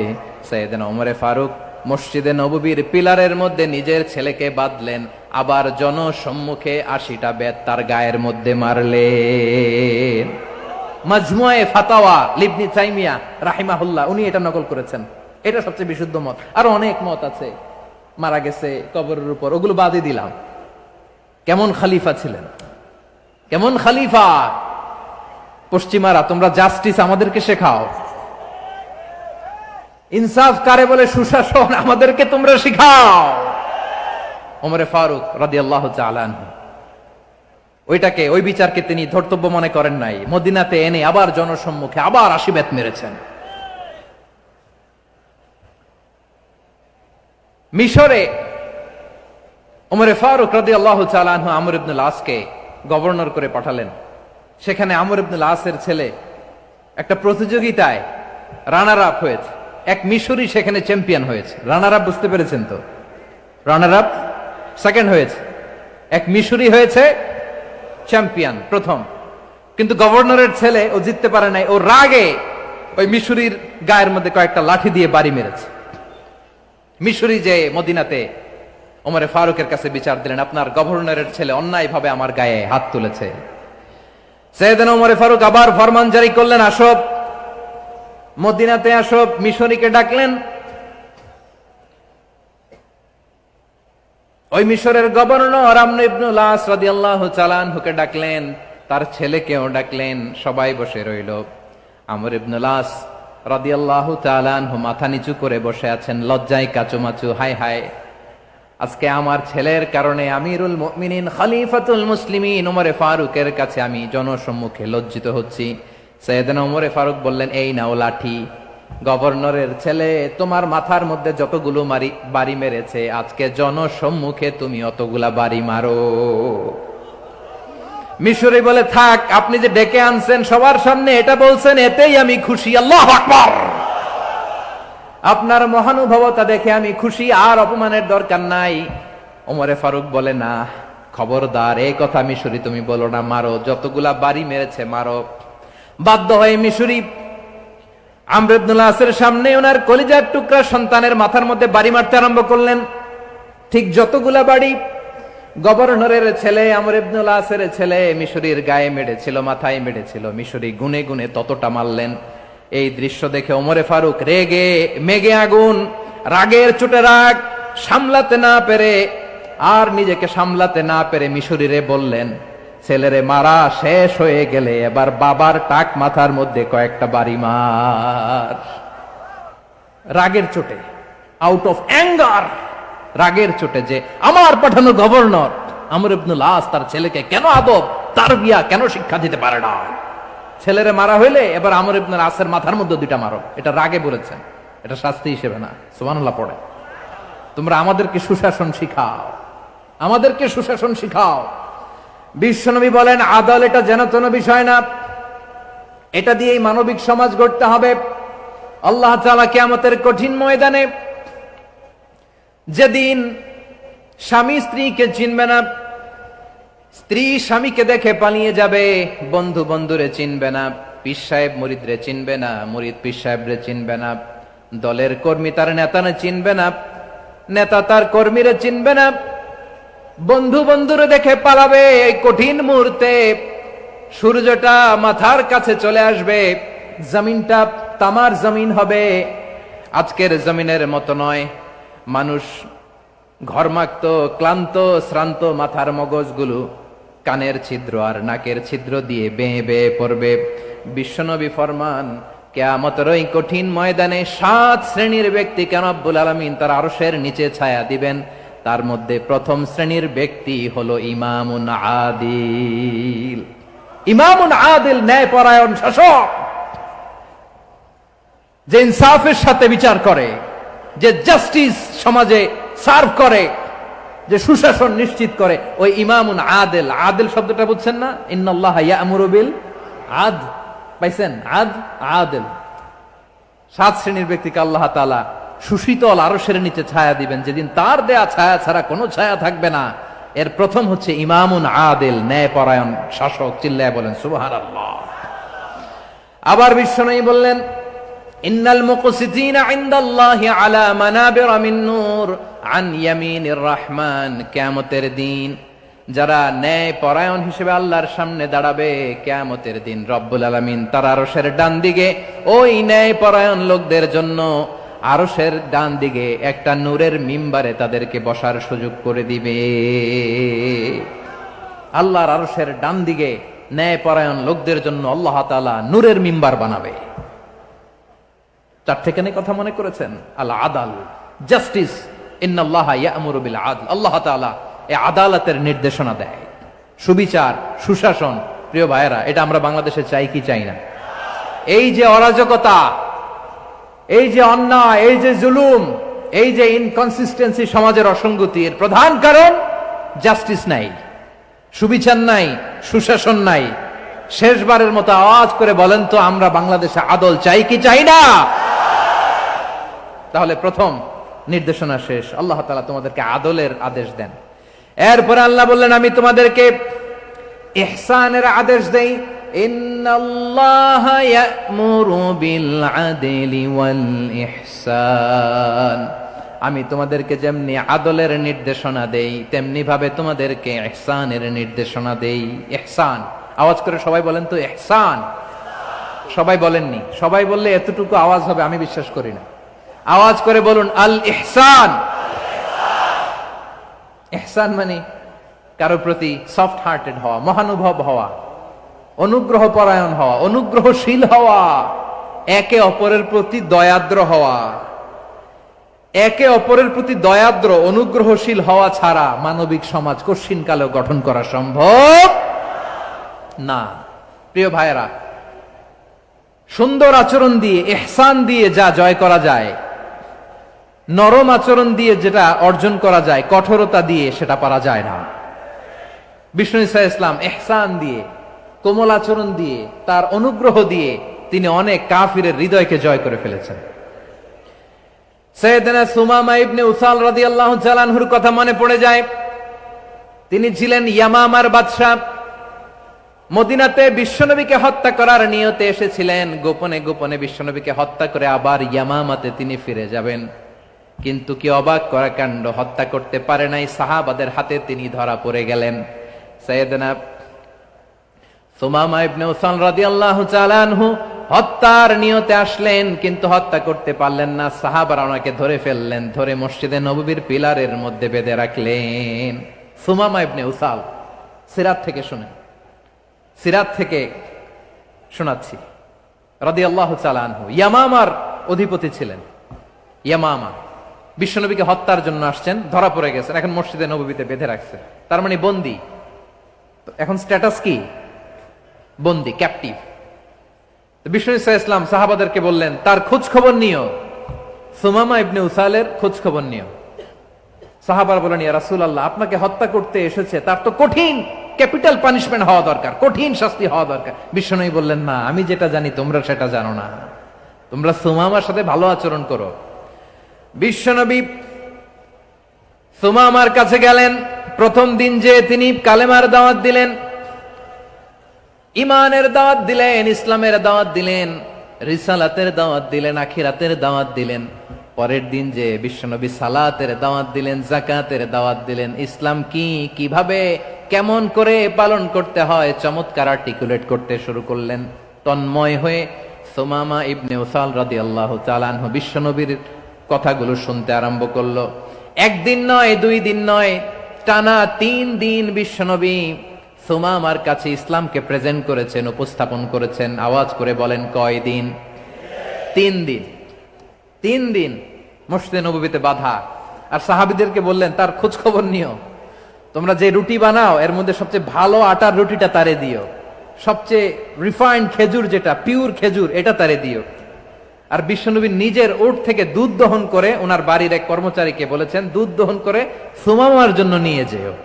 সুবহানাল্লাহ পড়বেন না? সবাই তো অবাক, ইয়ামামা থেকে আসছে নবীকে হত্যা করতে, বিশ্বনবী দেখে তারে জামাই আদর করে, তাকে মজার মজার খাবার দিও, দুধ দিও, আদর আপ্যায়ন করো। একদিন নয়, 2 দিন নয়, টানা 3 দিন বিশ্বনবী এভাবে সুমামার কাছে যেয়ে যেয়ে ইসলামকে প্রেজেন্ট করতে আরম্ভ করলেন, ইসলামকে উপস্থাপন করতে শুরু করলেন, আর তাকে চমৎকার এন্টারটেইনমেন্ট আপ্যায়ন দিতে আরম্ভ করলেন। টানা 3 দিন যখন ইসলামের দ্য বিউটিজ অফ ইসলাম, ইসলামের সুমহান বাণী সৌন্দর্য তার কাছে উপস্থাপন শেষ, তাকে আপ্যায়ন শেষ, বিশ্বনবী বললেন সাহাবেদেরকে যাও এবার সুমামার হাতের পায়ের রশি দুটো খুলে দাও। সাহাবারা বললেন ইয়া রাসূলুল্লাহ কি বলেন আপনি, ও তো হত্যাকারী, সুযোগ পায় নাই, আপনারে মারতে পারে নাই, ছেড়ে দিলে আবার ও আপনার উপর তলোয়ার নিয়ে ঝাঁপিয়ে পড়বে, নবী এই সিদ্ধান্ত আপনি নিতে যাবেন না। বিশ্বনবী বললেন যেটা বলেছি সেটা করো, সুমামার রশিগুলো ছেড়ে দাও, সুমামার হাতে পায়ের রশিগুলো যে তোমরা খুলে দাও। সাহাবারা তর্ক জুড়ে দিলেন, লা ইয়া রাসূলুল্লাহ এমনটা করবেন না, তো ভয়ঙ্কর ভয়ঙ্কর খুনি, কি জানি কি হয়ে যায়। বিশ্বনবী বললেন না, তার হাতে পায়ের রশিগুলো খুলে দাও। সাহাবারা বিশ্বনবীর কথা মতো তার হাতে পায়ের রশিগুলো খুলে দিল। সুমামা মুহূর্তের মধ্যে মসজিদে নববী থেকে বের হয়ে ইয়ামামায় ফিরে না যে মসজিদে নববীর পাশে একটা খেজুর বাগান ছিল সেখানে চলে গেলেন। সেখানে একটা ছোট্ট কুয়া ছিল, কুয়ার পানি দিয়ে তিনি গোসল করলেন। সুবহানাল্লাহ পড়েন। কুয়ার পানি দিয়ে গোসল করে মসজিদে নববীর সামনে এসে বিশ্বনবী এবং সাহাবাদের সামনে দাঁড়িয়ে সাব্বাবা উঁচু করে বললেন, আশহাদু আল্লা ইলাহা ইল্লাল্লাহ ওয়া আশহাদু আন্না মুহাম্মাদান আবদুহু ওয়া রাসূলুহু।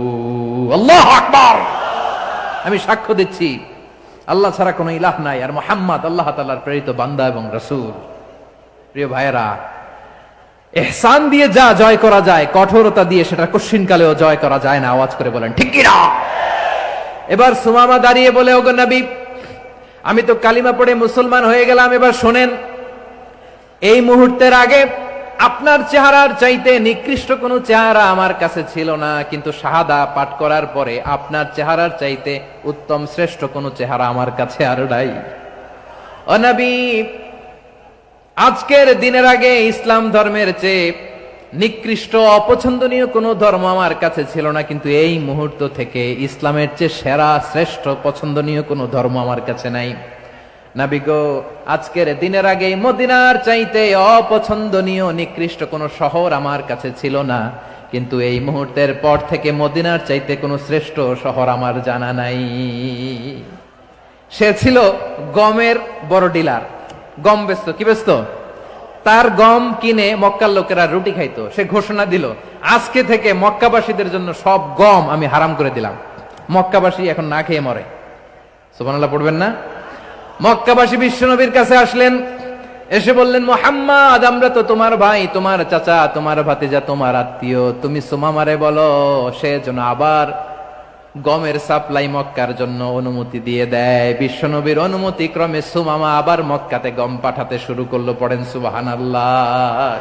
ইহসান, ইহসান দিয়ে আপনি যেটা জয় করতে পারবেন, you can win the heart of your enemies. ইহসান দিয়ে আপনি আপনার শত্রুর হৃদয়কে জয় করতে পারবেন। আওয়াজ করে বলেন ঠিক কি না?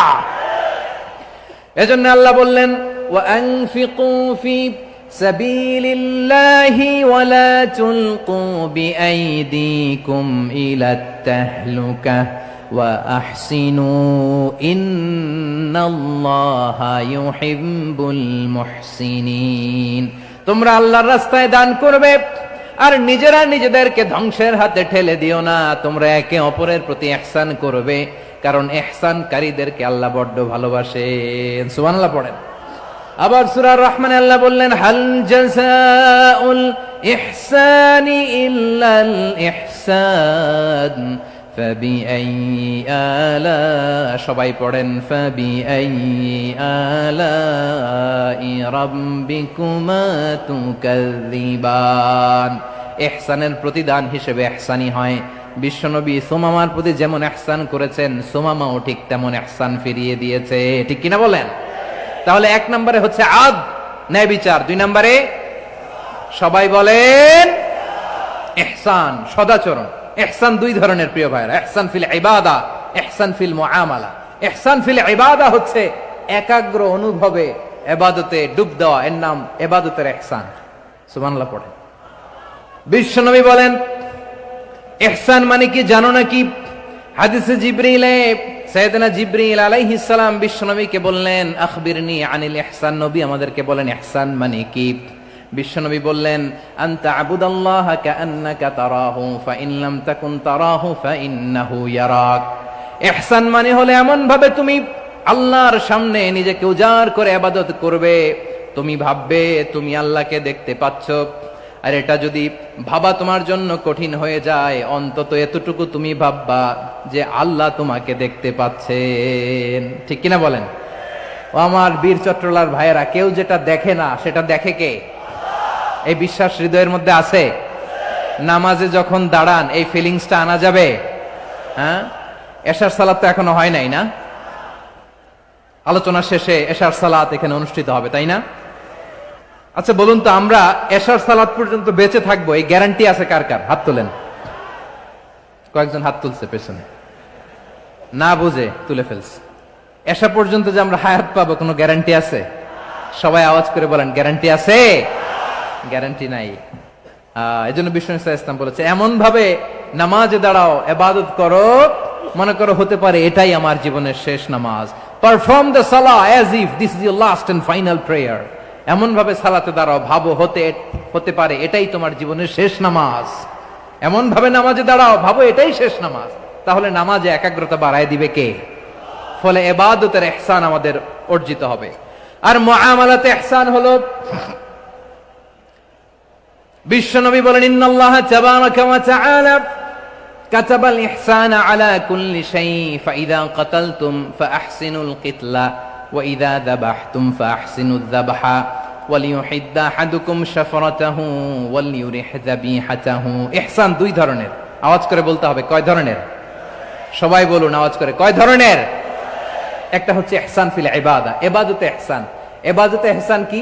একাগ্র অনুভব দিয়ে ইবাদত করা, মন প্রাণ দিয়ে ইবাদত করা। আর মুআমালাতে ইহসান কি? সব কাজে, দৈনন্দিন কাজে, কর্মে, সামাজিক অ্যাক্টিভিটিতে কোমলতা প্রদর্শন করা, অনুগ্রহের সাথে সবকিছু করা। আল্লাহ তাআলা ইন্নাল্লাহা তাবারাকা ওয়া তাআলা কাতাবাল ইহসানা আলা কুল্লি শাই, তিনি সব কিছুর ব্যাপারে ইহসানকে আবশ্যক করেছেন। সবকিছুতে মুমিনের সব কাজে ইহসানের পরশ থাকবে। ওয়া ইযা কাতালতুম ফাহসিনুল কিতলা, বিষ্ণুই বলেন তুমি যখন কাউকে হত্যা করো ইহসানের সাথে করো। সুবহানাল্লাহ পড়বেন না?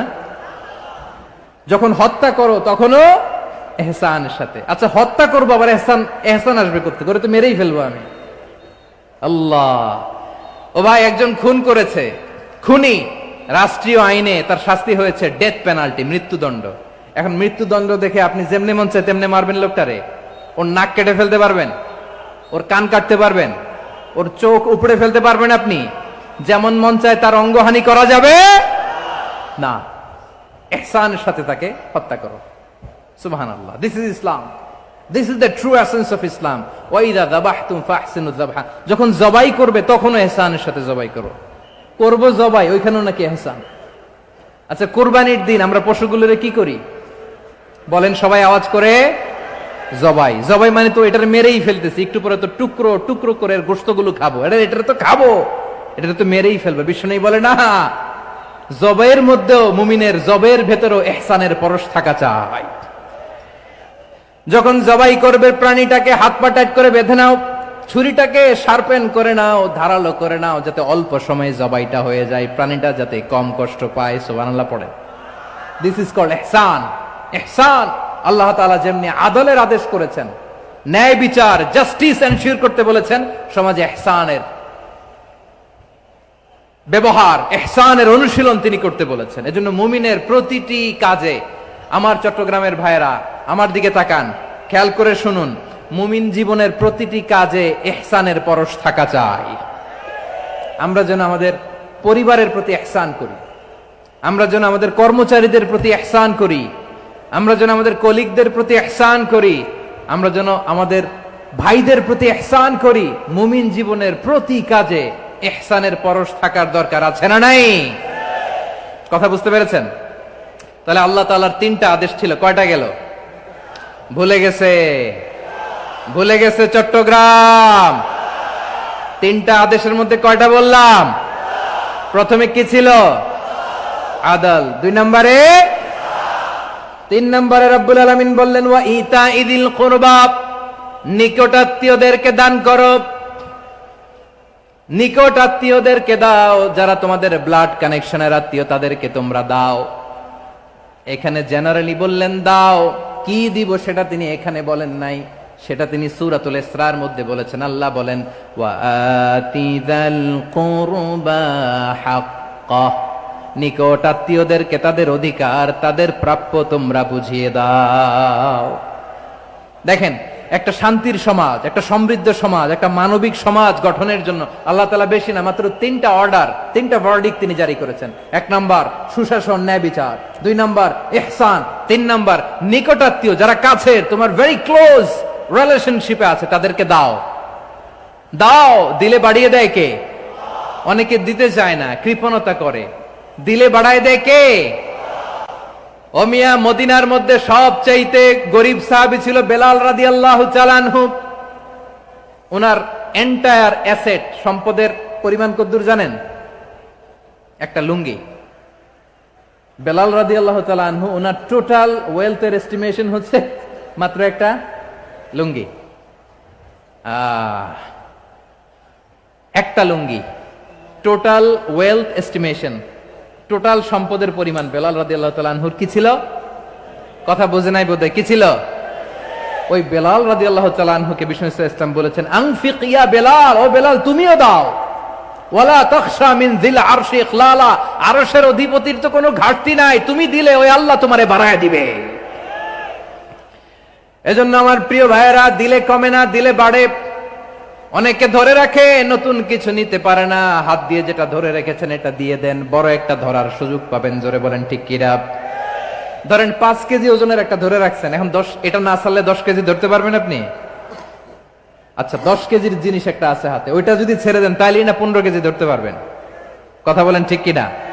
তাহলে দিলে বাড়িয়ে দেয় কে? রব্বুল আলামিন বললেন 3 নাম্বার আদেশ হলো তোমাদের প্রতি সমাজটারে কেমন করে মানবিক সমাজ, সুন্দর সমাজ গড়বা। 3 নাম্বার আদেশ হলো ওয়া আতিদাল কুরবা হাক্কা, নিকটাত্মীয়দেরকে তাদের প্রাপ্য বুঝিয়ে দাও। এই নিকটাত্মীয়দেরকে তাদের অধিকার বুঝিয়ে দেওয়া, প্রাপ্য বুঝিয়ে দেওয়াতে আমাদের গাফলতি আছে না নাই? চট্টগ্রামে নাই? মাশাআল্লাহ আছে, আছে। অনেকে দেখবেন অনেক আল্লাহওয়ালা তাহাজ্জুদ গুজার, সেজদা দিতে দিতে কপালে কালো দাগ ফেলে দিছে, সে তার বোনের হকটা আদায় করে নাই। আছে না নাই? হ্যাঁ, এখানেও আছে। সর্বনাশ। অনেক বড় হাজী সাহেব, বিশাল লম্বা দাড়ি, ছেলেরে সব দিয়ে দিছে, মেয়েরে কিছু দেয় নাই, মেয়ের হক আদায় করে নাই। আছে না নাই? এই হাজী সাহেবেরা, এই আল্লাহওয়ালারা কিয়ামতের ময়দানে আটকে যাবে। আপনি অন্যের অধিকার নষ্ট করেছেন, তাদের রাইটস কে ভায়োলেট করেছেন। এজন্য আল্লাহ তাআলা বলেন, কারো অধিকার যদি কেউ নষ্ট করে, ওই সমাজটা মানবিক সমাজ কঠিনকালেও হতে পারে না। এজন্য 3 নম্বর আল্লাহ বললেন ওয়া ইতাইদিল কুরবা, নিকটাত্মীয়দেরকে দাও। কি দিবা? তাদের অধিকার দিয়ে দাও। বোনের অধিকার বুঝিয়ে দাও, মেয়ের অধিকার বুঝিয়ে দাও, ফুফুর অধিকার বুঝিয়ে দাও। দেখবেন অনেক মায়েরা ছেলের পাতে মুরগির রান দেয়, মেয়ের পাতে দেয় মুরগির ঠ্যাং। এরকম আছে না নাই? ছেলেরা কি দেয়? মুরগির। মেয়ের পাতে কি দেয়? তো মেয়ের কি মুরগির রান খেতে মনে চায় না? মনে চায় না? এমনটা করা যাবে না। নিকটাত্মীয়দেরকে অধিকার দিয়ে দাও, নিকটাত্মীয়ের সাথে সুসম্পর্ক রাখো। আদেশটা কার? এজন্য প্রিয় ভাইয়েরা, জীবনে যদি বারাকা অর্জন করতে চান, নিকটাত্মীয়দের সাথে সুসম্পর্ক রাখতে হবে, তাদের জন্য উপহার পাঠাতে হবে। বিশ্বনবী বলেন লা ইয়াদখুলুল জান্নাতা কাতে, যে ব্যক্তি আত্মীয়তার সম্পর্ককে ছিন্ন করে দেয়, সে কশিনকালেও আল্লাহর জান্নাতে ঢুকবে না। আপনি কি এটারে সহজ হাদিস মনে করছেন? এটা সহজ কথা? আপনি ভাবছেন আপনার নামাজ আপনার বাঁচাতে পারবে? আপনার রোজা বাঁচাতে পারবে? আপনার তাহাজ্জুদ আপনারে বাঁচাতে পারবে? আপনি অধিকার নষ্ট করলে কিছুই আপনারে বাঁচাতে পারবে না।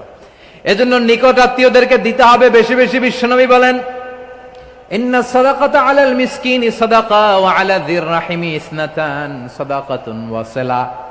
মিসকিনরে দান করলে শুধু দানের সওয়াব হয়, নিকট আত্মীয়কে দান করলে দুইটার সওয়াব হয়, সাদাকার সওয়াব হয়, আবার আত্মীয়তার বন্ধন অটুট রাখার সওয়াব হয়ে যায়।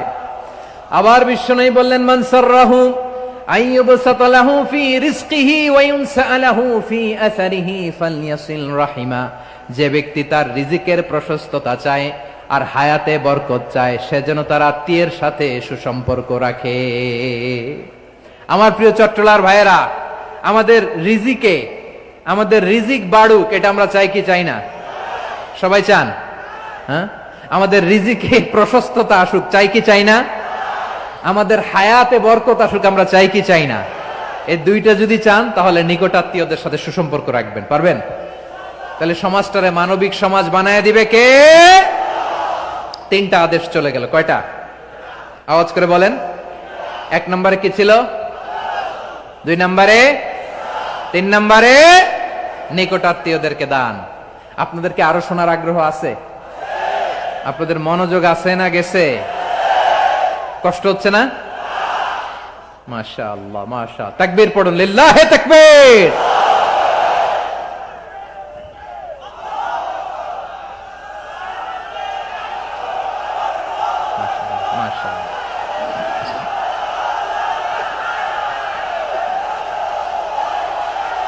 আমার প্রিয় ভাইয়েরা, আল্লাহ তাআলা তিনটা জিনিসের যেমনি আদেশ করেছেন, অনুরূপ ভাবে তিনটা বিষয় তিনি বারণ করেছেন, নিষেধ করেছেন। ওগুলোর কাছেও যাওয়া যাবে। শুনবেন। রাব্বুল আলামিন বলেন, ওয়ায়ানহা আনিল ফাহশাই ওয়াল মুনকারি ওয়াল বাগি। আমি যেমনি তিনটি বিষয়ে আদেশ করলাম, অনুরূপ ভাবে তিনটি বিষয়ে বারণ করলাম, নিষেধ করলাম। আমার 1 নাম্বার নিষেধাজ্ঞা হলো অশ্লীলতার প্রতি। ফাহশা, ওয়ায়ানহা আনিল ফাহশা। আল্লাহ তাআলা অশ্লীলতাকে নিষেধ করেছেন। কোন জিনিসকে? সবাই বলুন, কোন জিনিসকে? যত ধরনের, যত টাইপের, যত ক্যাটাগরির অশ্লীলতা হতে পারে, সব অশ্লীলতাকে হারাম করেছেন কে? ফাহশা মানে কি? কথায়, কাজে, আচরণে, কমেন্ট, ফেসবুকের কমেন্টসে যত ধরনের নোংরামো আছে, যত ধরনের অশ্লীলতা আছে, এটাকে আরবিতে বলে ফাহশা। এটাকে কি বলে? রাব্বুল আলামিন বলেন, কুল ইন্নামা হারামা রাব্বিয়াল ফাওয়াহিশা মা যাহারা মিনহা ওয়া মা বাতান। ও নবী, আপনি বলে দেন, আমার রব প্রকাশ্য, অপ্রকাশ্য, স্পষ্ট কিংবা অস্পষ্ট, দৃশ্যমান কিংবা অদৃশ্যমান সব অশ্লীলতাকে হারাম করেছেন। সব ধরনের অশ্লীলতা হারাম, সব ধরনের। আল্লাহ তাআলা আমাদেরকে অশ্লীলতা থেকে বাঁচান, অশ্লীলতা থেকে তিনি আমাদেরকে হেফাজত করুক। পড়েন আমিন। এবার বলেন, আমাদের সমাজে অশ্লীলতা আছে না নাই? চট্টগ্রামে নাই? আমি কই নাই, ওনারা বলে আছে। দেখছেন, আমি সামহাও বাঁচায় দেওয়ার ট্রাই করতেছি, ওনারা বলে আছে। অশ্লীলতা নানা ভাবে, নানা নামে, নানা মোড়কে আমাদের সমাজে আছে না নাই? সংস্কৃতির নামে, ফ্যাশনের নামে, বিনোদনের নামে, উপন্যাসের নামে, কনসার্টের নামে অশ্লীলতা আছে না নাই? আপনি দেখেছেন কনসার্টগুলোর অবস্থা? এই যে আতিফ আসলাম যে আসছে আমাদের দেশে, তারপর কে কে আসছে, আমাদের তরুণ তরুণীরা, আমাদের যুবক যুবতীরা, আমাদের জেনজিরা, কি অবস্থা ওইখানে? হ্যাঁ, কি অবস্থা? কে বাঁচাবে ওদের? কে রক্ষা করবে ওদের ইমানের, ওদের চরিত্রের হেফাজতের গ্যারান্টি কে দিবে? কনসার্টের নামে অশ্লীলতা আছে না নাই? ছেলে মেয়ে একে অপরকে জড়ায় ধরতেছে, একে অপরকে চুমো খাচ্ছে, প্রকাশ্যে, দিবালোকে, গণমানুষের সামনে। আল্লাহ তাআলা এই অশ্লীলতা থেকে আমাদেরকে বেঁচে থাকতে বলেছেন, বেঁচে থাকতে বলেছেন। রূপালী জগতের নামে অশ্লীলতা আছে না নাই? এই টার্মটা আপনারা জানেন না? রূপালী জগৎ কি জগৎ? আসলে কি রূপালী জগৎ না অন্ধকার জগৎ? আমার বোনেরা, আপনাদেরকে যে কি বলে তারা বুঝায়, রূপালী জগৎ শুনেই আপনি ভরকে যাবেন না। রূপালী জগতে যে নারী যত বেশি উলঙ্গ সে নাকি তত বেশি সাহসী। জানেন, বলে এটা একটা সাহসী নারী, খুব সাহসী পদক্ষেপ তার। যত বেশি শরীর থেকে কাপড় নামাতে পারবে, যত বেশি বস্ত্রহীন হয়ে নিজেকে প্রেজেন্ট করতে পারবে, সে নাকি তত বেশি সাহসী। ও আমার চট্টলার ভাইয়েরা, শয়তানের প্রথমে এজেন্ডা ছিল বনি আদমকে বস্ত্রহীন করা। সে আদম এবং হাওয়া আলাইহিস সালামকে নিষিদ্ধ গাছের ফল খাইয়ে তাদেরকে বস্ত্রহীন করেছে। এই জামিনেও সে আমাদেরকে বস্ত্রহীন করতে চাইবে। এই রূপালী জগতের নামে তারা এটা করে। আমার প্রিয় বোনেরা, আপনি জানেন না আপনার দাম কত। ওরা আপনাদেরকে বিজ্ঞাপনের সস্তা পণ্য বানাতে চায়। ওরা আপনাদেরকে ওদের ভোগের লিপসার টুলস বানাতে চায়। ওরা আপনাদেরকে দিয়ে ওদের খায়েশ পূরণ করতে চায়। এটা আপনাদের জন্য মোটেও ডিগনিটি নয়, এটা আপনাদের জন্য সম্মান নয়।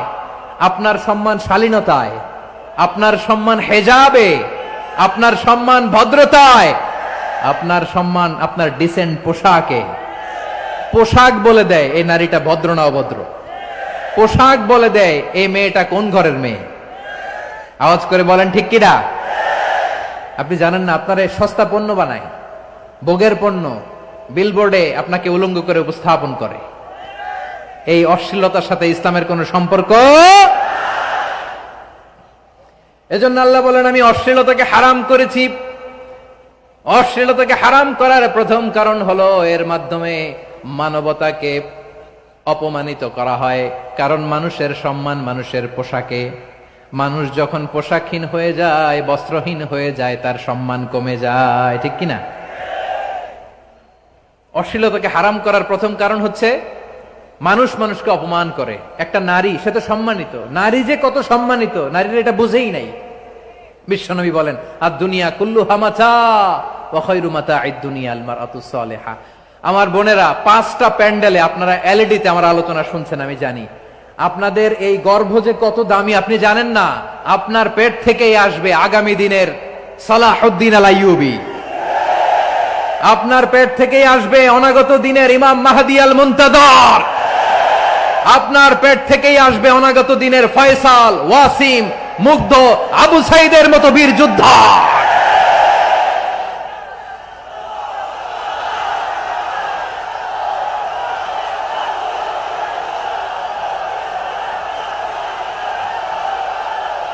আমার বোনের ওজন খেয়াল করেন, আর দুনিয়া কুল্লুহা মাতা ওয়া খায়রু মাতা'আদ দুনিয়া আল মারআতুস সালিহা। দুনিয়ার সবকিছুই অ্যাসেট, এর মধ্যে সবচেয়ে দামি অ্যাসেট নেককার নারী। আপনার গর্ভ যে কত দামি আপনি জানেন না। নিজের সময়টাকে কাজে লাগান, কোরআন পড়েন, সুন্নাহ পড়েন। আপনার অনেক দায়িত্ব ঘরে। You are the MD of your family. একটা family it's a very big institution. পরিবার একটা অনেক বড় প্রতিষ্ঠান। and you are the MD of your institution. আপনি এই পরিবারের MD, managing director of your family. এখানে আপনার কত দায়িত্ব। আপনি ছেলে মেয়েদেরকে তারবিয়া করবেন। আপনি আপনার স্বামীর জন্য ঘরটারে জান্নাতের নীর বানাবেন। আপনার জন্য জান্নাতের ডুপ্লেক্স বাড়ি ওইখানে তৈরি করে রাখবে কে? আপনি যে কত দামি আপনি জানেন না। নারীদেরকে আল্লাহ বানিয়েছেন উচ্চতর করে, নিম্নতর নয়। নারীদেরকে ছোট্ট জিনিস দিলে এটারে বড় করে দেয়। নারীদেরকে ভ্রূণ দিলে, শুক্রাণু দিলে নারী এটারে বাচ্চা হিসেবে উপহার দেয়। ঠিক কিনা? বিয়ের মাধ্যমে স্বামী যখন তার শুক্রাণু তার স্ত্রীকে উপহার দেয়, স্ত্রী রিটার্নে কি উপহার দেয়? ফুল ফর্ম বেবি, মানব সন্তান। দেখছেন, আপনি দিলেন একটুকুনি, দিছে বিশাল। আপনি যদি নারীকে বাজার এনে দেন, নারী এটাকে সুস্বাদু খাবারে রূপান্তর করে দেয়। আপনি তাকে একটা মুচকি হাসি দিয়ে দেন, সে তার কলিজা দিয়ে দেয়। কিন্তু যদি আপনি তার মনে কষ্ট দেন, সে আপনার জীবনকে জাহান্নাম বানায়া দেয়। খবর আছে, নারীর মন বুঝতে পারলে নেয়ামত, বুঝতে না পারলে কিয়ামত। ঠিক কিনা বলেন? আমার প্রিয় বোনেরা, আপনি যে কত দামি আপনি জানেন না, জানেন না আপনি কত দামি, অনেক দামি আপনি। আপনাদেরকে যেন ভোগের সস্তা পণ্য বানাতে না পারে আপনাদেরকে সচেতন থাকতে হবে, সজাগ থাকতে হবে, কনসার্ন থাকতে হবে। শয়তানের ওই হাতছানির দিকে আর নজর দেওয়া যাবে না।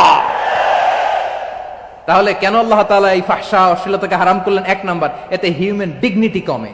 দুই নাম্বার, এতে মানুষের অধিকার নষ্ট হয়।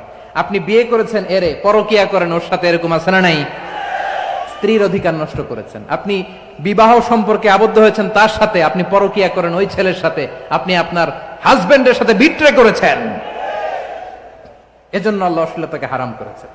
অশ্লীলতাকে হারাম করার আরেকটা কারণ হচ্ছে আল্লাহ তাআলা এই হিউম্যান জেনারেশনকে এটাকে প্রিজার্ভ করতে চায়। হিফজুন নাসল, এটা মাকাসিদুশ শরিয়ার অনেক গুরুত্বপূর্ণ একটা মাকাসিদ, অনেক গুরুত্বপূর্ণ। আপনার নাসল, আপনার জেনারেশনকে সংরক্ষণ করা। এই যে আসতেছে ফেব্রুয়ারি, কত ফেব্রুয়ারি জানো? এটা কি বিশ্ব ভালোবাসা দিবস?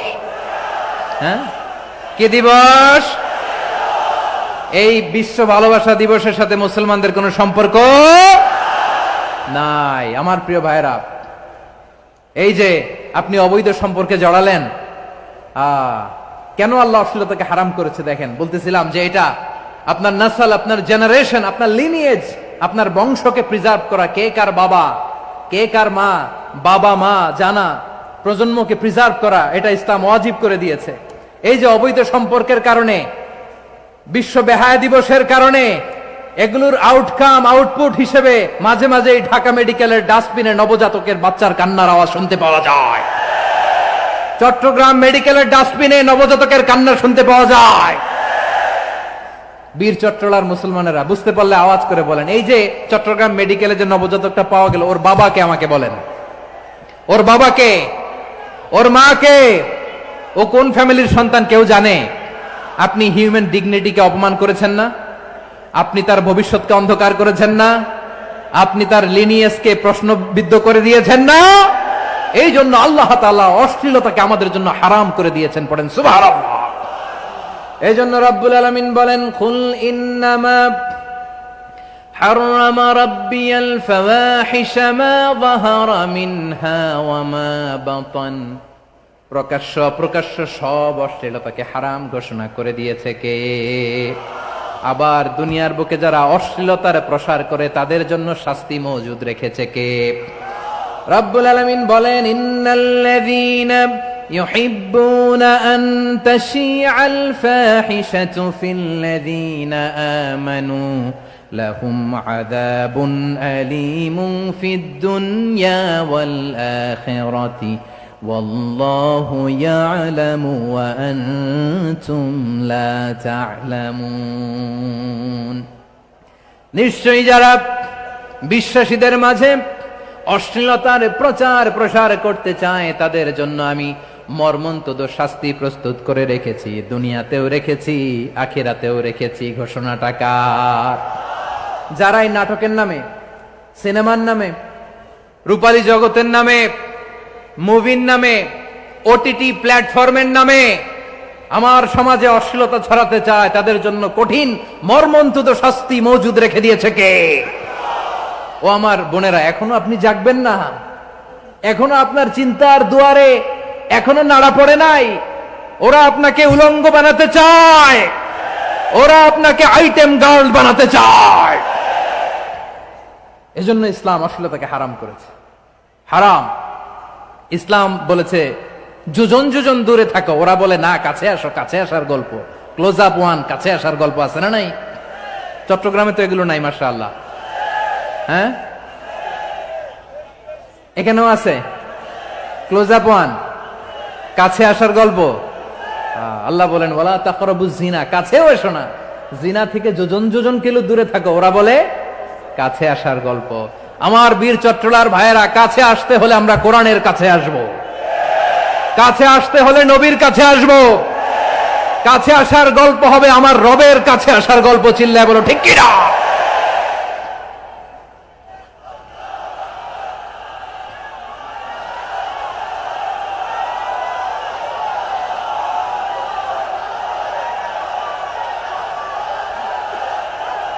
বসুন, বসুন আমার ভাইয়েরা। তাহলে অশ্লীলতার সাথে আমাদের কোনো সম্পর্ক?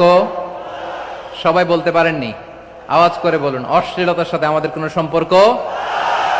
আমরা এই সমস্ত ক্লোজ আপ ওয়ান, কাছে আসার গল্পের প্রোগ্রামে যাব? আমরা কোন ধরনের অশ্লীল কন্টেন্ট সোশ্যাল মিডিয়ায়, টিভিতে দেখব? কি যুগ যে আমরা কাটাচ্ছি আপনি কল্পনা করতে পারবেন না। পর্ন ইন্ডাস্ট্রি, নারী পুরুষের বস্ত্রহীন যুগল দৃশ্য, এটাকে দিয়ে ওরা কোটি ডলারের ইন্ডাস্ট্রি বানিয়েছে। পুরো মানব ইতিহাসে এরকম জঘন্য সময় মানব ইতিহাস পার করে নাই। পর্ন এটা ইন্ডাস্ট্রি হয়ে গেছে। আমাদের এই যুবকগুলো, জেনজিগুলো, ওদের চরিত্র বাঁচাবে কি করে?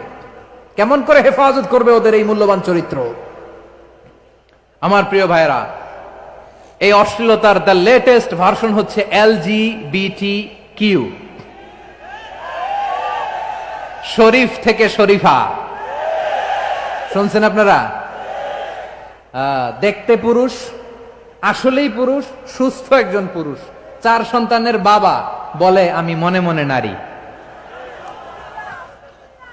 দেখতে নারী, সুস্থ নারী, আসলেই সে দিব্যি একজন নারী, বলে আমি মনে মনে পুরুষ। সবচেয়ে ভয়ঙ্কর অশ্লীলতার সবচাইতে লেটেস্ট ভার্সন হচ্ছে এই ট্রান্সজেন্ডারিজম। সুস্থ পুরুষ তার বায়োলজিক্যাল গ্রোথকে হরমোন দিয়ে স্টপ করে দিয়ে সে সার্জারি করে নারী হতে চায়। সুস্থ নারী পুরুষ হতে চায়। পুরুষ পুরুষের প্রতি সেক্সুয়ালি আকর্ষণ বোধ করে। এটা লূত আলাইহিস সালামের কওমের মধ্যে ছিল। এটাকেও আল্লাহ কোরআনে ফাহিশা বলেছেন। ওয়ালুতান ইয ক্বালা লিকওমিহি আতাতুনাল ফাহিশাতা মা সাবাকাকুম বিহা মিন আহাদিম মিনাল আলামিন। লূত আলাইহিস সালাম বললেন, তোমরা কি এমন এক অশ্লীল কার্যক্রমে ডুব দিলে নাকি যেটা গোটা বিশ্বের কেউ কখনো করে নাই? তোমরাই প্রথম করেছো। পড়েন নাউযুবিল্লাহ।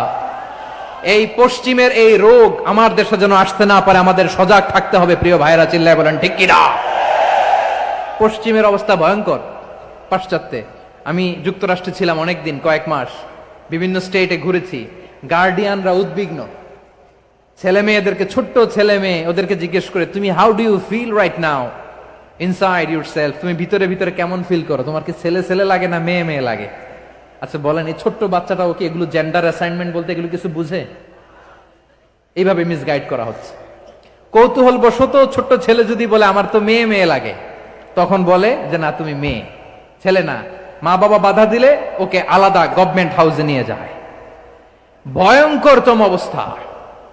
আমরা একটা সময়ে শুনতাম যে হুজুর আমার ছেলেটা খুব ভালো, হাফেজে কোরআন, আল্লাহওয়ালা। হুজুর আমার ছেলে দাড়ি রাখছে, আল্লাহওয়ালা। হুজুর আমার ছেলে 5 ওয়াক্ত সালাত জামাতের সাথে পড়ে, তার মানে আল্লাহওয়ালা। পশ্চিমে যে আমি কি শুনছি জানেন? ওরা বলে হুজুর আমার ছেলেটা ইউনিভার্সিটির একটা মেয়ের সাথে প্রেম করে, ও খুব আল্লাহওয়ালা, হুজুর দোয়া করবেন। এর কারণ ওদের কাছে আল্লাহওয়ালার ক্রাইটেরিয়া হচ্ছে হুজুর আমার ছেলেটা আরেক ছেলের পছন্দ করে নাই, আমার মেয়েটা আরেক মেয়েকে ভালোবাসে নাই, এজন্য আমার ছেলেটা আল্লাহওয়ালা, হুজুর ওর জন্য একটু দোয়া করে দিয়েন। কি চ্যালেঞ্জ ওরা ফেস করতেছে। ওনার ছেলে যে আরেক ছেলেরে বিয়ে করবে না, এটাতেই উনি খুশি যে আলহামদুলিল্লাহ আমার ছেলেটা একটা মেয়েরে ভালোবাসে, আমার মেয়েটা একটা ছেলেরে ভালোবাসে, মানে এটা খুব আল্লাহওয়ালা। নাউজুবিল্লাহ পড়তে পারলেন না? এজন্য অশ্লীলতার সাথে আমাদের কোনো সম্পর্ক। রাব্বুল আলামিন বলেন ওয়ায়ানহা আনিল ফাহশাই ওয়াল মুনকারি ওয়াল বাগি। 3টা জিনিসকে আমি নিষিদ্ধ করলাম। 1 নাম্বার হলো ফাহশা, অশ্লীলতা। 2 নম্বরে হলো মুনকার, সমস্ত মন্দ কাজ। আপনাদের মনোযোগ আছে না? শেষ করে দিব? আর 2-1 মিনিট শুনবেন? আচ্ছা বলি তাহলে, আর 2-1 মিনিট।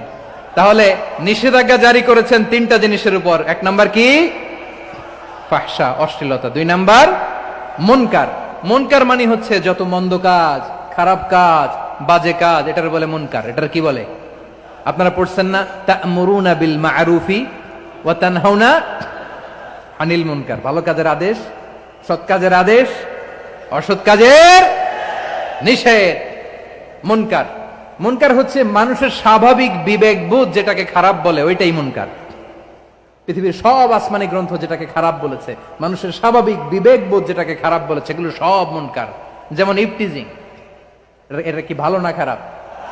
মজুদদারি, খাদ্যে ভেজাল দেওয়া, ওজনে কম দেওয়া, মাছে ফরমালিন মিশানো, চাঁদাবাজি, টেন্ডারবাজি, দখলবাজি, এগুলো আমাদের স্বাভাবিক বিবেকেই বলে এগুলো খারাপ, এগুলো হচ্ছে মুনকার। আল্লাহ তাআলা এই মুনকার থেকে আমাদেরকে বেঁচে থাকতে বলেন, আর শয়তান এই মুনকারের প্রতি আমাদেরকে উদ্বুদ্ধ করে।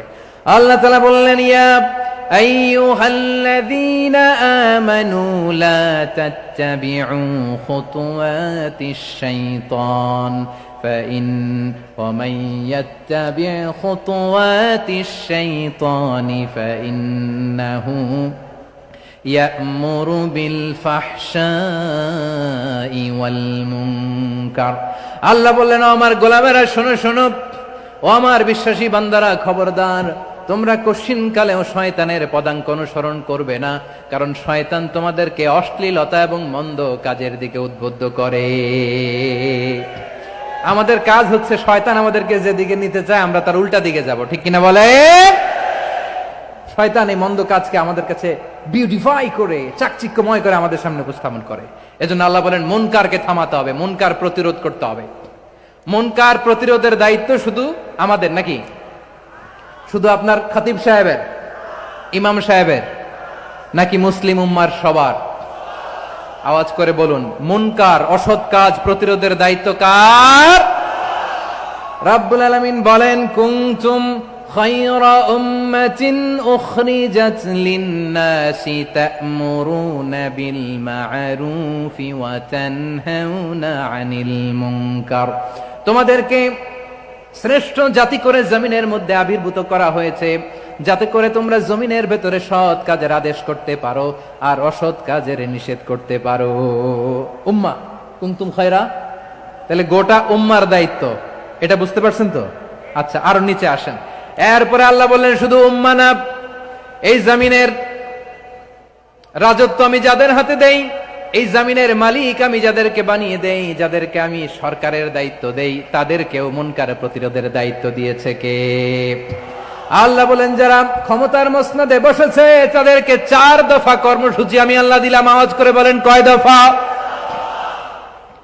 আল্লাহ বলেন, আল্লাযীনা ইম্মাক্কান্নাহুম ফিল আরদি আকামুস সালাতা ওয়া আতাউয যাকাতা ওয়া আমারু বিল মা'রুফি ওয়া নাহাউ আনিল মুনকার ওয়ালিল্লাহি আকিবাতুল উমুর। যারা এই জমিনের উত্তরাধিকার হয়েছে তারা 4 দফা কর্মসূচি নিয়ে সামনে আগাবা। সালাত কায়েম করবা, যাকাত আদায় করবা, সৎ কাজের আদেশ দিবা, অসৎ কাজ থেকে মুনকার প্রতিরোধ করবা। আদেশটা কার? আমার প্রিয় চট্টলার ভাইরা, পুরো উম্মার দায়িত্ব মুনকার প্রতিরোধ করা, সরকার প্রধানের দায়িত্ব মুনকার প্রতিরোধ করা। এরপর আল্লাহ বলেন, প্রতিটা ফ্যামিলির যিনি প্রধান সিইও বাবা, প্রত্যেক বাবারও দায়িত্ব এই মুনকার প্রতিরোধ করা। আওয়াজ করে বলেন, ঠিক কিনা? যেমনটি সাইয়েদনা লুকমান আলাইহিস সালাম ওনার কলিজার টুকরা সন্তানকে আদেশ করেছেন, ইয়া বুনাইয়া আকিমিস সালাতা ওয়া'মুর বিল মা'রুফি ওয়ানহা আনিল মুনকার। পড়েন সুবহানাল্লাহ। বাবা ছেলেকে সবক দিচ্ছে। কে সবক দিচ্ছে? কাকে? লুকমান আলাইহিস সালাম ছেলেকে বলতেছে, ওরে আমার কলিজার টুকরা সন্তান, ওরে আমার বাছা, নামাজ কায়েম করবা, সৎ কাজের আদেশ দিবা, আর মুনকার প্রতিরোধ করবা, অসৎ কাজ, সমাজ থেকে খারাপ কাজকে ঝেঁটে বিদায় করে দিবা। তাহলে দেখেন, আমি স্টেপ বাই স্টেপ নামলাম। পুরা উম্মার দায়িত্ব, জমিনের উত্তরাধিকারী আল্লাহ যাদেরকে বানিয়েছেন সরকার, তাদের দায়িত্ব, প্রতিটি ফ্যামিলির প্রধানের দায়িত্ব। এরপরে বিশ্বনবী বলেন, সচেতন প্রতিটি মুসলিমের দায়িত্ব সমাজ থেকে মুনকারকে উৎখাত করা। বিশ্বনবী বলেছেন, মান রাআ মিনকুম মুনকারান ফালিয়ুগাইয়িরহু বিয়াদিহি فإن لم يستطع فبلسانه وإن لم يستطع فبقلبه وذلك أضعف الإيمان। সমাজে যে মুনকার দেখবে, খারাপ কাজ দেখবে, সে যেন হাত দিয়ে সেটাকে থামায়। কি দিয়ে? আপনাদের তো হাত নাই না? হাত আছে, হাত আছে। ওরা যেই হাত দিয়ে অন্যায় করে ওটা প্রতিরোধের জন্য আমাদেরও হাত আছে না নাই? থামাতে হবে। থামাতে হবে।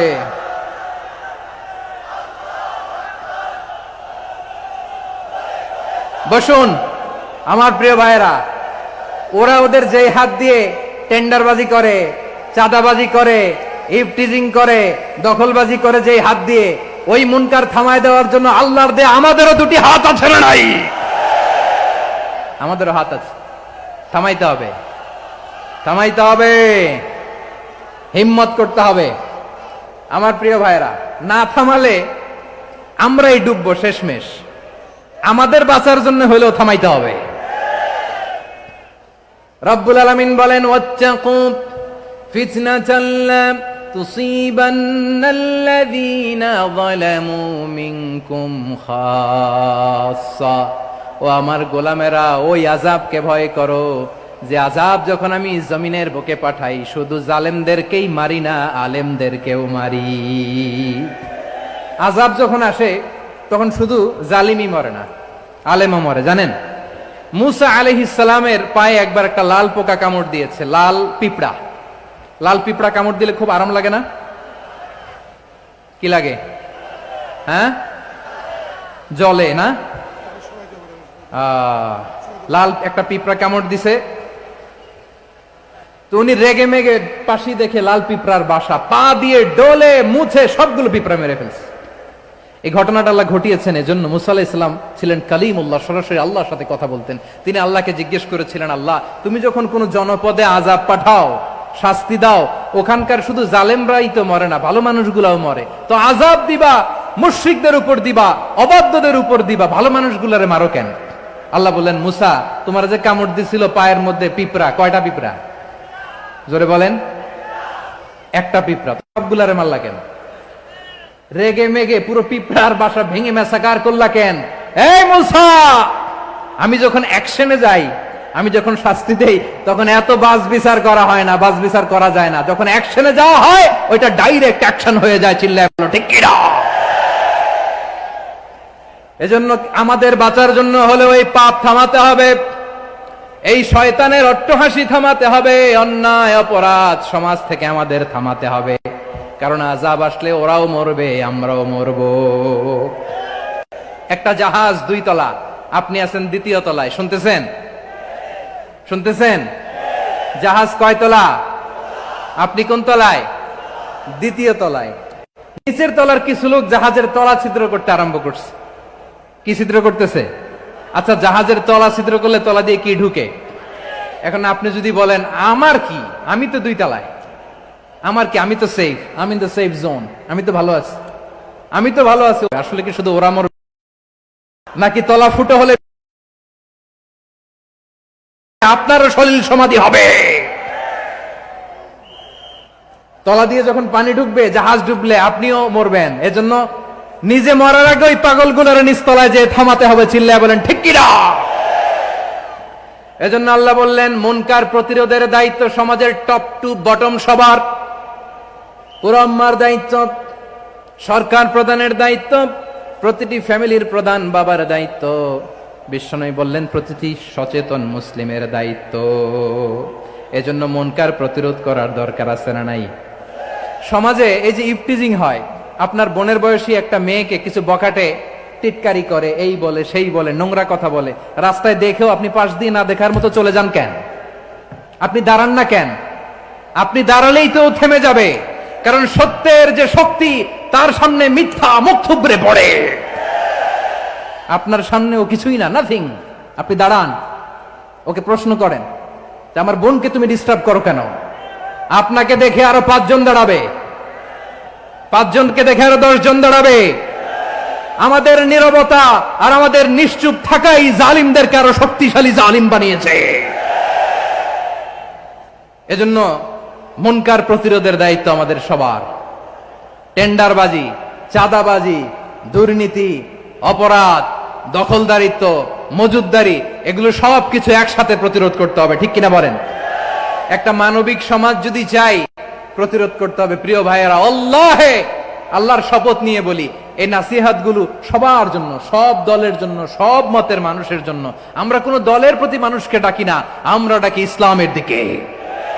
সব দলের, সব মতের, সব মানুষদেরকে আমরা আহ্বান জানাই, আসুন আমরা একটা সুন্দর সমাজ বিনির্মাণ করি।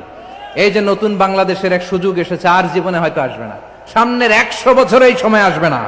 আসুন দেশটাকে আমরা সাজাই, আসুন আমরা দুর্নীতি বন্ধ করি, আসুন আমরা চাঁদাবাজি বন্ধ করি, আসুন আমরা দখলদারিত্ব বন্ধ করি, আসুন আমরা এক দল আরেক দলকে নিশ্চিহ্ন করার যে রাজনীতি এটা বন্ধ করি। সব দলের প্রতি আমার আহ্বান। আমি কিছুদিন আগে একটা নিউজ দেখলাম, ওই যে লন্ডনে বসে জনাব তারেক রহমান সাহেবকে আমি ধন্যবাদ দিতে চাই, উনি সংবাদ শোনা মাত্রই ওনার দলের অনেক চাঁদাবাজকে উনি বহিষ্কার করেছে। I do appreciate. প্রতিটি দলের এরকম ইনিশিয়েটিভ নেওয়ার দরকার আছে না নাই? যে কোনো দলে এই প্র্যাকটিসটা থাকার দরকার আছে না নাই? চাঁদাবাজদের সাথে আপনারা নিজেদেরকে মুক্ত ঘোষণা করবেন যে এরা আমার দলের কর্মী হতে পারে না। আমরা চাঁদাবাজ মুক্ত বাংলাদেশ চাই, জুলুম মুক্ত বাংলাদেশ চাই, ফ্যাসিজম মুক্ত বাংলাদেশ চাই, গুণ খুন খারাপি মুক্ত বাংলাদেশ চাই। আমরা নতুন ভোরের বাংলাদেশ চাই। ওই বাংলাদেশ পাওয়ার জন্য মুনকার প্রতিরোধে, অন্যায় প্রতিরোধে যদি বাঘের বাচ্চার মতো, আবু সাইদের মতো 2 হাত উঁচু করে বুককে টান টান করে প্রসারিত করে দাঁড়াতে হয়, রাজি আছো মুসলমান? কারা কারা রাজি? আল্লাহকে হাত দেখিয়ে প্রতিজ্ঞা করো।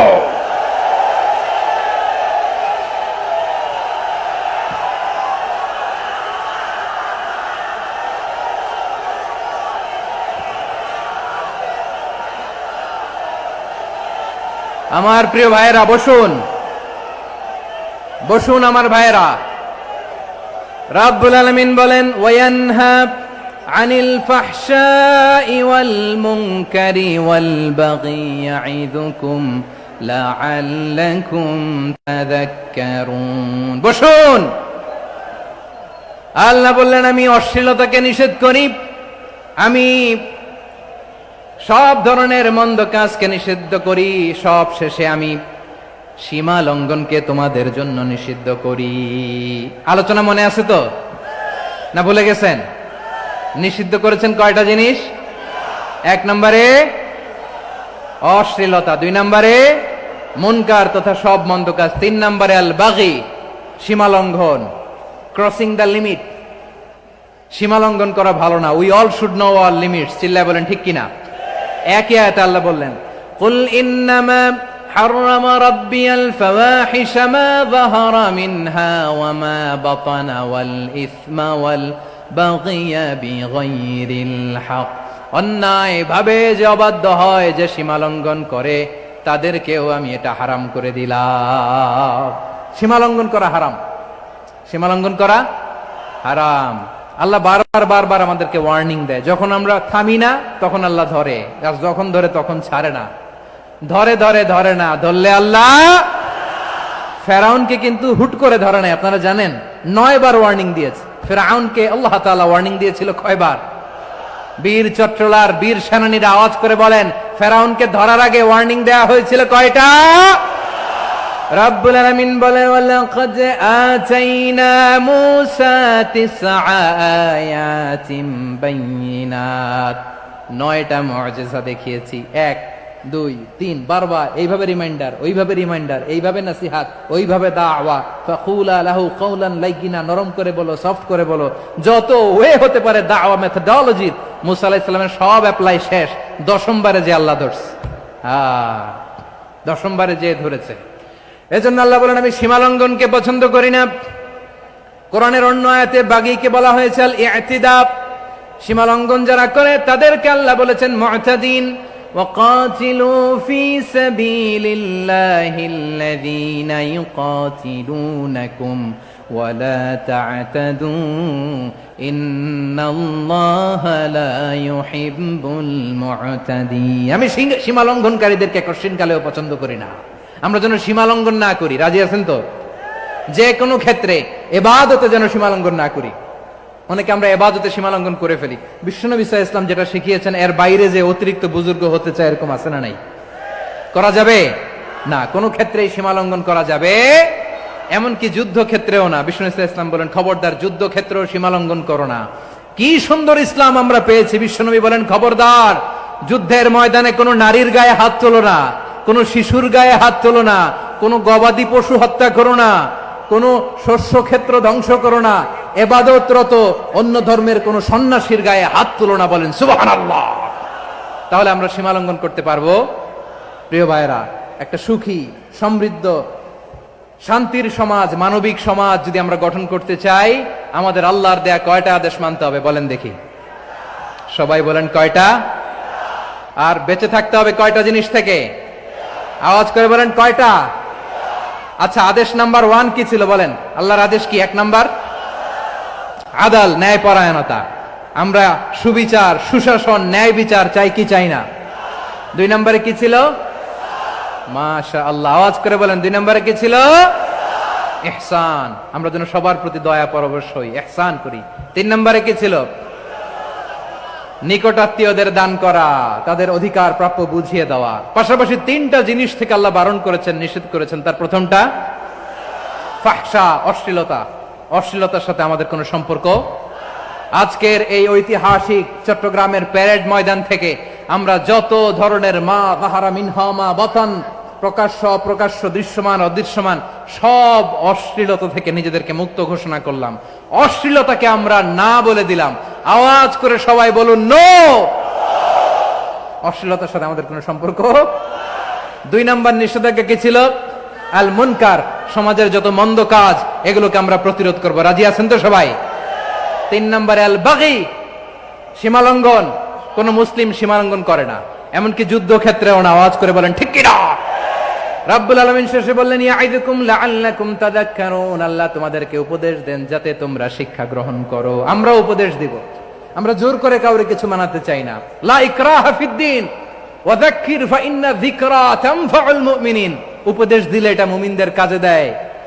লাস্তা আলাইহিম বিমুসাইতির ইন্নামা আনতা মুযাক্কির। নবী হে, আপনি রিমাইন্ডার দাতা, আপনি উপদেশ দিবেন। আমরাও বিশ্বনবীর এই হাদিসগুলো থেকে, কোরআনের আয়াত থেকে রিমাইন্ডার, এই কথামালা, বাণী বাহক হিসেবে এই বাণীগুলো আপনাদের সাথে কাছে পৌঁছে দিলাম।